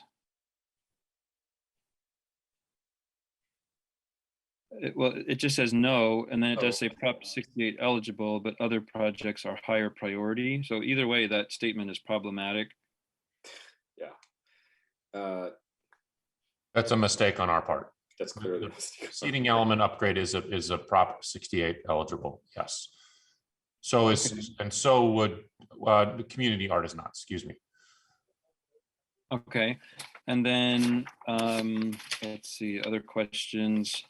I guess I had all kinds of questions about the details of what the 7 projects that were listed there entailed. but we can discuss that. Yeah, well, one question was a choice of words. In Pierce Street Park, it says that the circulation improvements responds to quick non-programmed space. What does quick mean there? It's really just a fancy way of saying it's not really programmed space, meaning like barbecue areas or soccer field or whatever. It's just it's access in the form of stairs and pathways. So quick access to non-programmed space. Quick non-programmed.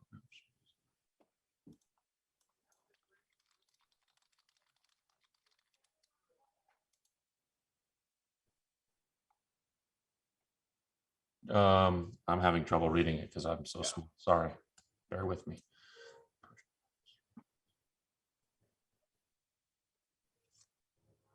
Access to. Well, maybe it means to the big field, the open space. Dave, what did you mean by writing that? Non-programmed. Wait, sorry, I'm lost myself. It's on page 34. It's in response to quick non-programmed space, infrastructural upgrades that will improve. Yeah, that's a wordy sentence for stairs, stairs, handrails, and accessibility to the playground, the lower playground and barbecue in the area. And the picture is really highlighting it is, and you can see it from the Google Maps, is that the virtually no one takes the long ADA path as everybody just cuts right down through the lawn. So the intent of the improvements here is really just stairs and minor landscape planting along that bank, which also I believe it's not noted here, but I believe we were going to also include an irrigation stub out, which was not done for this portion of the park. Okay, and my last question was for the Jules Terrace Dog Park dog amenities. The last sentence there says other improvements should consider a permanent dog run that is fenced. Should that word other be future improvements shouldn't consider a permanent dog run that is fenced? That sentence probably ought to just be removed, actually, because we're really only just specifically talking with this 2-year cycle and the Prop 68. So that's talking about future is probably not necessary. Okay, thanks. Commissioner Price and Commissioner Kent. Yeah, I just wanted to clarify with the dog amenities for Jules Terrace Park that we're just talking about signage there for this proposal. Is that correct? That's correct. Point? Okay. Yeah, rules and regs. Yeah. And probably like more of the existing amenities there. So it's like dog waste holes. Got it. And then for Pierce Street, the stairs improvements, there was a note in the table just having to get the design and planning approved prior to the application. I'm just curious. It sounds like you feel like that's feasible for that project. That's correct. So access and circulation improvements at Peggy Thompson Pierce Street Park involve the bike path along the I-80, the ramp being down to Cleveland Avenue. We know that that's a larger project and that's already planned. However, within this 2-year window, I think putting some quick stairs and landscape improvements would just do wonders in this location here, especially with those desired lines and the eroding slope. So the line item says this, yeah. Okay. I mean, I think it would be a great improvement. I was just curious about the feasibility of the timeline for the design, but it's probably possible. Okay, thanks. Commissioner Kent. Just a question on the Memorial Park lighting. I know that there's supposed to be plans out, but I haven't seen them. Is that strictly replacing the existing lights, or are they plan on expanding it to cover the large open space where the kids play soccer, but then they stop because it gets dark? Whereas the tennis courts are lit well into the evening. So we can we can recirculate the plans. From my recollection, it was more pathway light, new. It's not replacing lighting, but it's putting more new pathway lighting in the playground area and near the restrooms and so forth.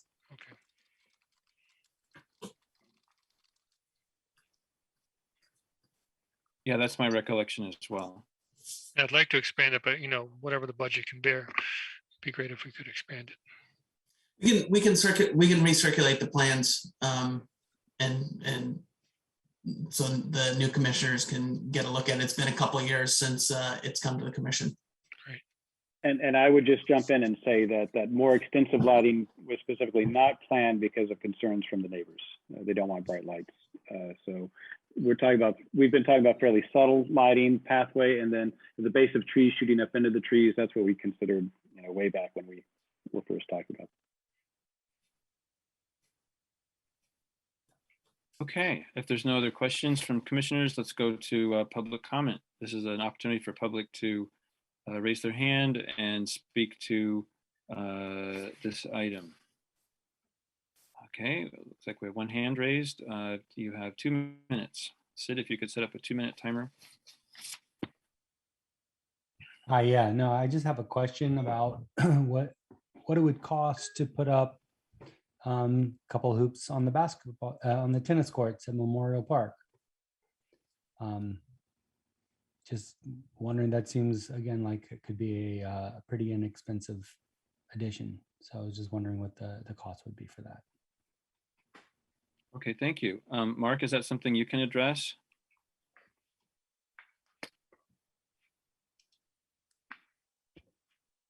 At the top of my head, I don't know what it would cost. I think the bigger issue is the use of the court and how that kind of the similar process they went through on pickleball.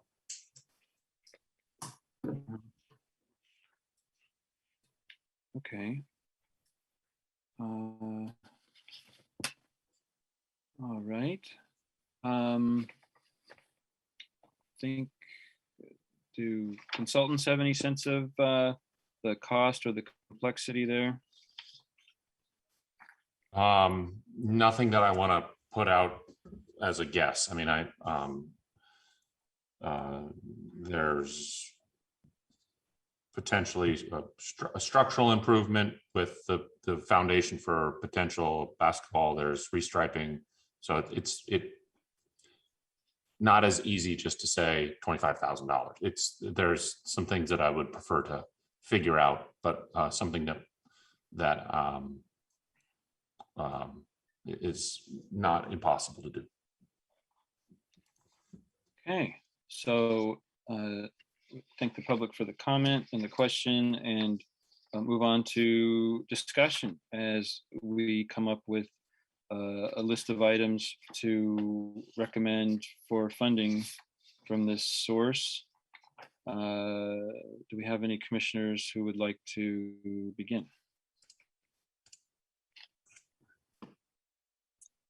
Commissioner Chang Frank? And this is more of a question. If we find that we don't use up all the funds, is there a opportunity then to go back and, ask, I guess you had to do an application or something for a new project? Is that right?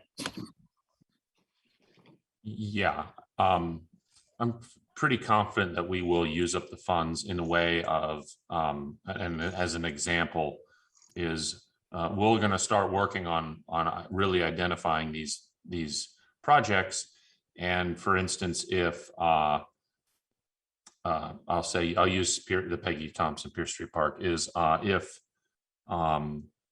the bids were to come in lower than we expected, it would be a situation where we might include step lighting in them. Or an example for shade improvements at Jewel Terrace Park is like we might design the Cadillac and realize we need to bring it back to the kind of the Toyota Corolla. It'd still be shade, but it's just not going to. So I think there's some not every one of these projects has a perfect dollar number associated with them. There's design and options that we're going to be able to include or subtract in them, but it would still be essentially this project, if that is clear. So can I just ask a quick question, kind of vis-a-vis the introduction you had for this item?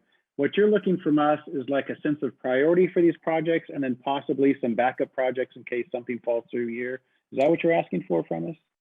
I think we're asking for, option one would be just approval on these 7 projects. Option 2 would be, I'm going to pick one, shade improvements at Jewel Terrace Park.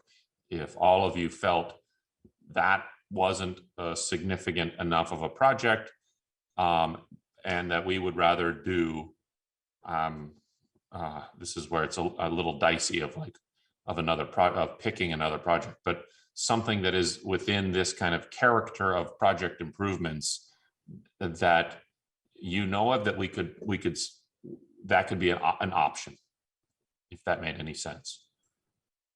And if I may add, and if I may add, staff is looking for a motion from the commission. Yeah, and what I would add to that is that we can rubber stamp this, or I mean, we could in principle recommend 7 completely different projects to send to the city council, or we could swap in and out, any 1 or 2 or more of these. But it sounds like staff and the consultants have already penciled out these 7 to fit the budget. So that's something to factor in. Commissioner Beal.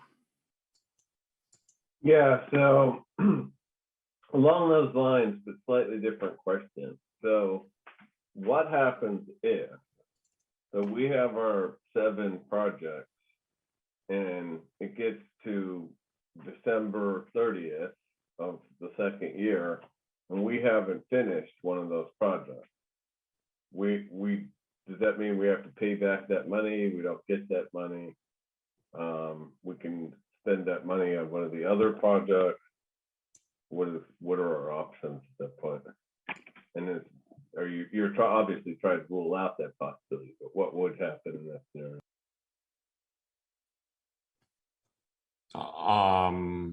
I would default to Isabel, but I would assume that because of the way that the different are structured, there's ways that we can kind of play with the dollars.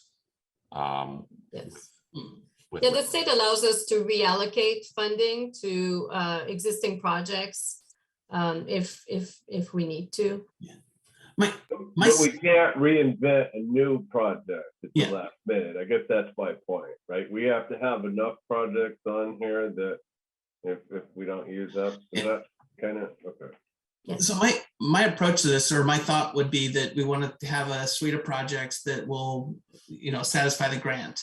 If through the execution of it, something happens, we can't do a project, for whatever reason, I think we would talk with the granting agencies. Like, they want us to spend this money, and if there's some legitimate thing that comes up, I'm sure we could work with them to do something different. I don't know what that process is, but I know other grants that we've gotten, not necessarily this granting program, but transportation grants. When something happens, we've been able to shift funds, de-scope a project, do things to keep it going and keep the money active. So it's a hard question to answer, but my guess is that would be my approach. Is when we know something's going wrong, we would talk to the granting agency and try to work through a solution. So it sounds like this is a risk-free decision for us. We just need to stamp the list of projects and everything's going to be good.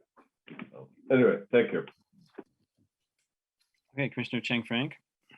Okay, thanks for that question. I guess I'm wondering if we do, we will, so you're going to apply for this. Will we have input into sort of the different design phases? And we would, yeah. So my expectation is, we're going to finish the lighting you've already seen. So my was going to try to package that up and just go. My idea would be to have each of these gone through the commission in terms of establishing scope. Where we have a preliminary design for the dog park, you would get to see that. We would work through the details of that. Then, we would do that for each one of these. And then once we got that, we would turn it loose with the project manager to go manage. Because my sense is that we wouldn't hire a large general contractor for the dog park. We would have someone go get fencing quotes, concrete quotes, pick out some things, and that's the type of project, grab bag of projects that it would be. But yes, I think individually we'd take each package through the commission, make sure we're on the same page with what, and then we would package it up for the sort of the execution piece. Okay, thanks. I'm going to say that I think you guys have done a really good job of kind of juggling all these balls and weighing everything and came up with, I think, a great slate of projects. I think if you needed a backup, I like, for myself, I like the basketball court improvements at Terrace Park, Jewel Terrace Park. But I'm prepared to make a motion that we approve this list of projects. I guess I should say I am making a motion that we approve this list of projects. I second the motion.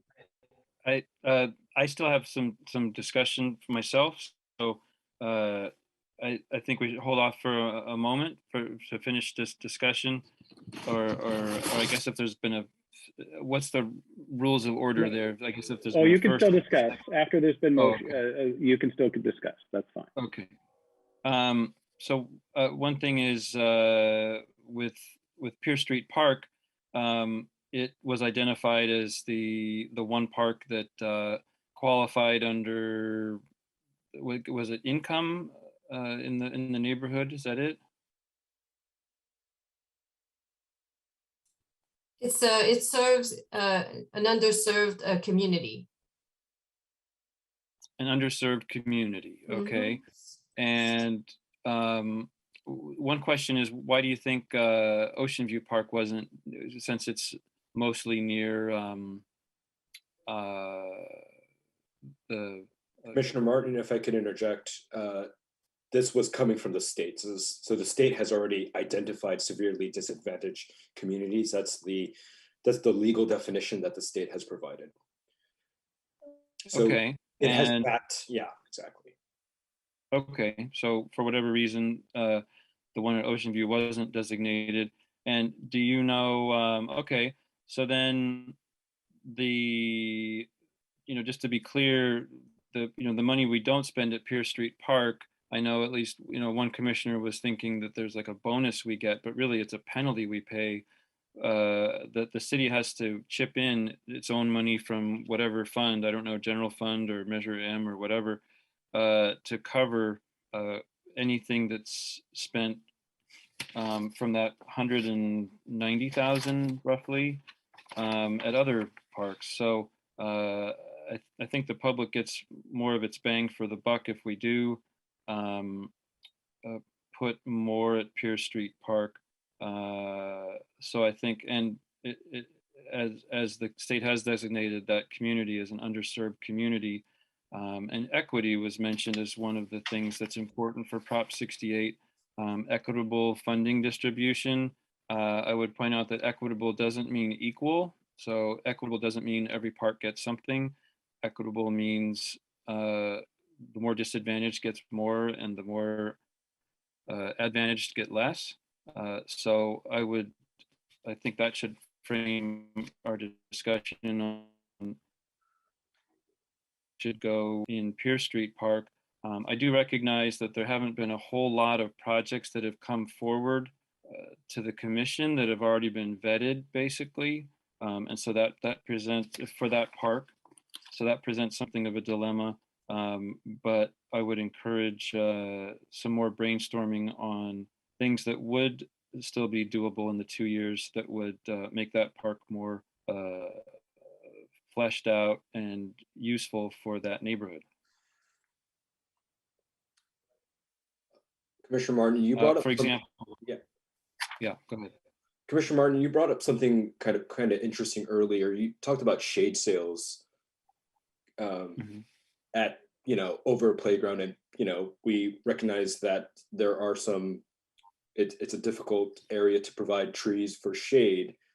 I don't know. I wonder if spending more of that 189 at Peggy Thompson to provide some shade over that playground might be an opportunity to better use per capita grant funding there. Yeah, that was one of my stairs and landscape improvements. That was one of my suggestions.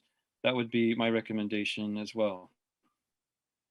Yeah, and that's kind of along the lines I was getting at, was because some of these things, it's, I'm not sure if the public is really asking for an improvement to a place or if they're asking for a specific thing. And that's where, if, for example, the pickleball courts, if we could look at the idea of putting them at Pierce Street Park instead of at Ocean View, it's not that far away to me, in my mind, and we'd be able to get more money from the government. So, that's my view. But if it's too much trouble, we should push this through the way it is. Keep in mind that the amount that this pertains to is only $190,000. I'd be surprised if, I'd be surprised if the access doesn't probably take up most of that, just the stairs, but certainly not enough for pickleball court.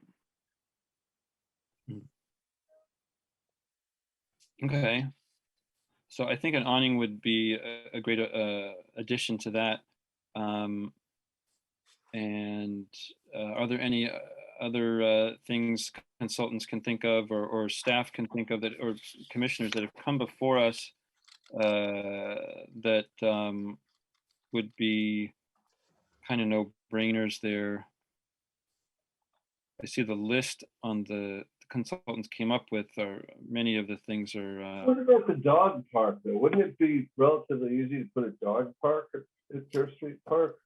Well, part of the problem with that is that's the kind of thing that would need a significant public input, because it's never been proposed there before.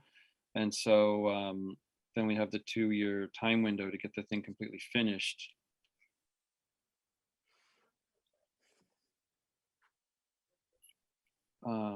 Okay, well, I think an awning is a great idea. For the pickleball courts in Ocean View Park, I think I noticed lighting isn't. I don't believe it's in the list of amenities there, but there have been numerous complaints about the lighting, and I would. And I know Mark has mentioned that not only that the lights are dim, but has expressed concern about the light poles themselves being in the near the play space for public safety. And there might be some things that can be done to put a pad around it or something to address that. But I would encourage the city and the consultants to put something together that includes some additional lighting if there's any wiggle room on cost on some things. And also ask if is there some low, LED lighting has changed a lot of things of how people do things. And I would think LED lighting might be light enough that you could actually hang it on the fencing around the court. Maybe there's something like that that's a low cost solution.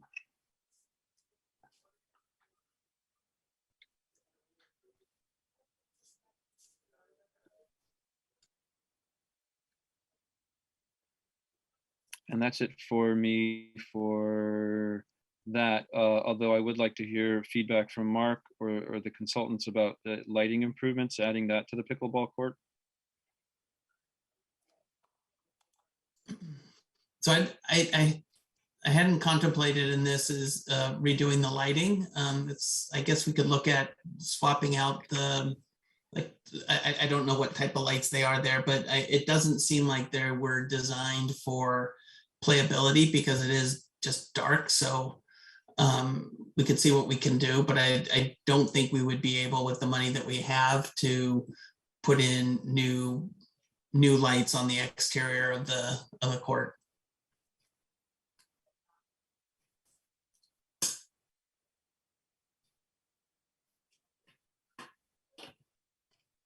Okay, well, I would encourage trying to put that in if at all possible. Commissioner Chang Frank. Yeah, I was just going to echo Chair Martin's comment about the lighting. We heard a lot of comments about not having enough lighting on the existing tennis courts at Ocean View. So can we modify the motion to just include that as a possibility, to potentially incorporate improved lighting?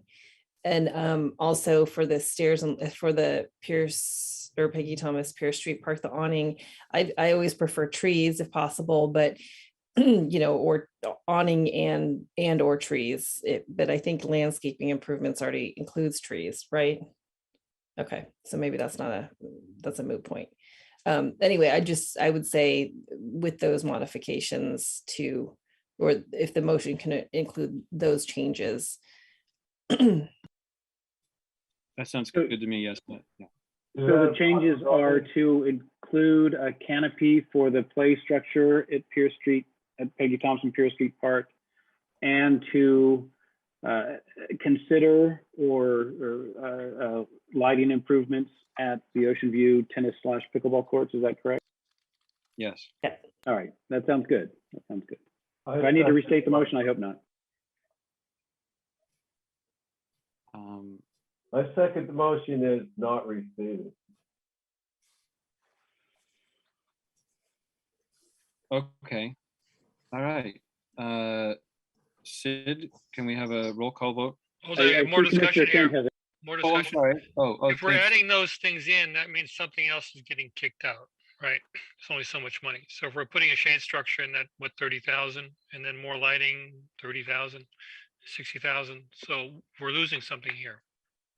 We're all aware of that by adding those other things in. I think the idea was we're giving it more flexibility. We're throwing more like something that's more than what we can get, so that they have more flexibility. Okay, one other option, an option if they can afford it, kind of thing.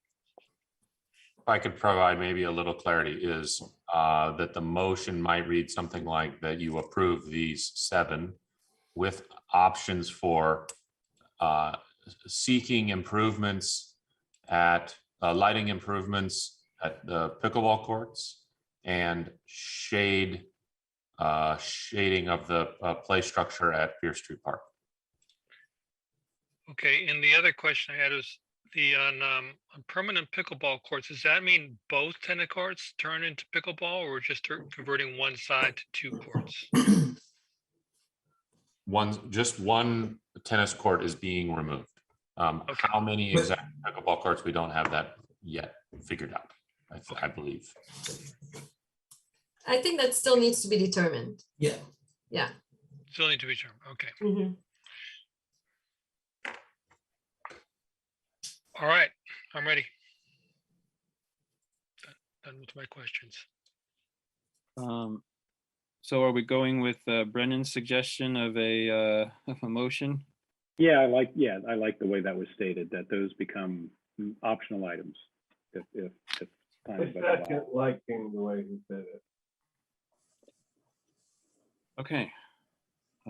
Sid. Commissioner Abbott? Yes. Commissioner Armendariz? Yes. Commissioner Beal? Yes. Commissioner Chang Frank? Yes. Commissioner Kent? Yes. Commissioner Price? Yes. Chair Martin? Yes. Okay. Thank you all for that. And thank you to the commissioners for coming up with all of that, and staff working with the consultants and consultants, all the work that went into putting that together. We do look forward to what you're going to present to us in November. And next we move on to future agenda items. I have a couple.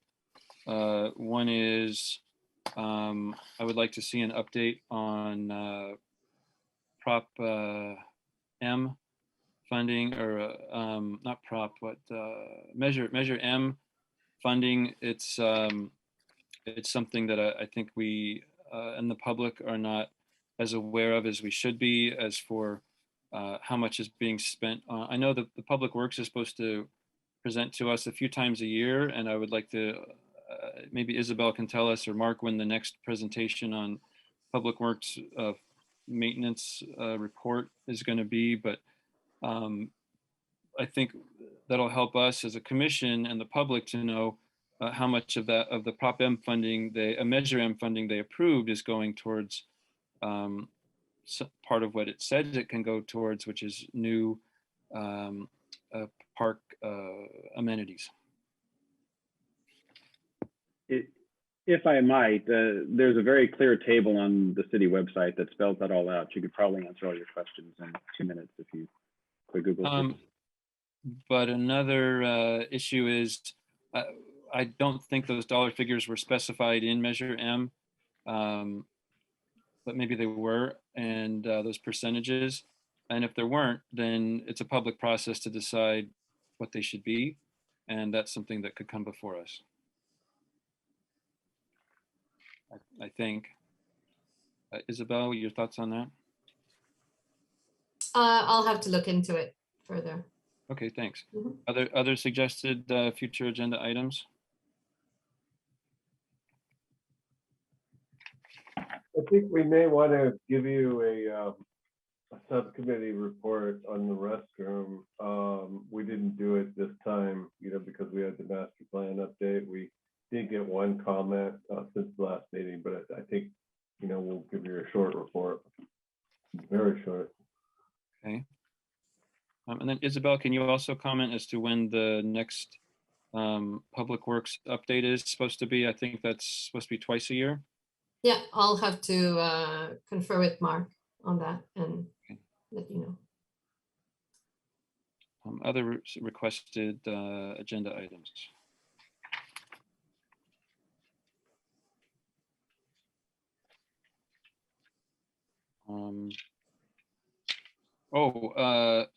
Well, so we're gonna, it sounds like we'll be seeing these items in the future. Will be coming back to us as far as the projects progress, and I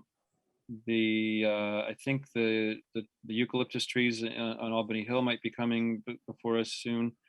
And then the City Council also passed something that allows a group of representing Indigenous tribes to work with the Parks Commission to establish, I don't know exactly what. Isabel, can you talk about that for future agenda items?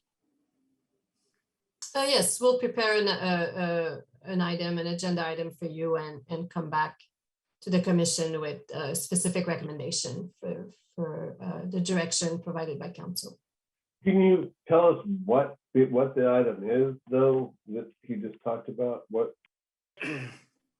Well, it's I think the council has tasked, I need further clarification on the item, but based on the council's direction, they would like the commission to identify public spaces that could be donated to the Lejeune group. I think it was donated. So that definitely, we want to have that on the agenda. That's I important. think it was donated or easements established. Mm-hmm. Yes, but we need to work on that item a little bit. Staff needs to work on that item a little bit more before we can bring that to the commission. Okay. Any other future agenda items to discuss? Okay, at the late hour, and that's it. Our next meeting is a week earlier than usual, November 4th, instead of November 11th, which is a holiday. So thank you all and good night.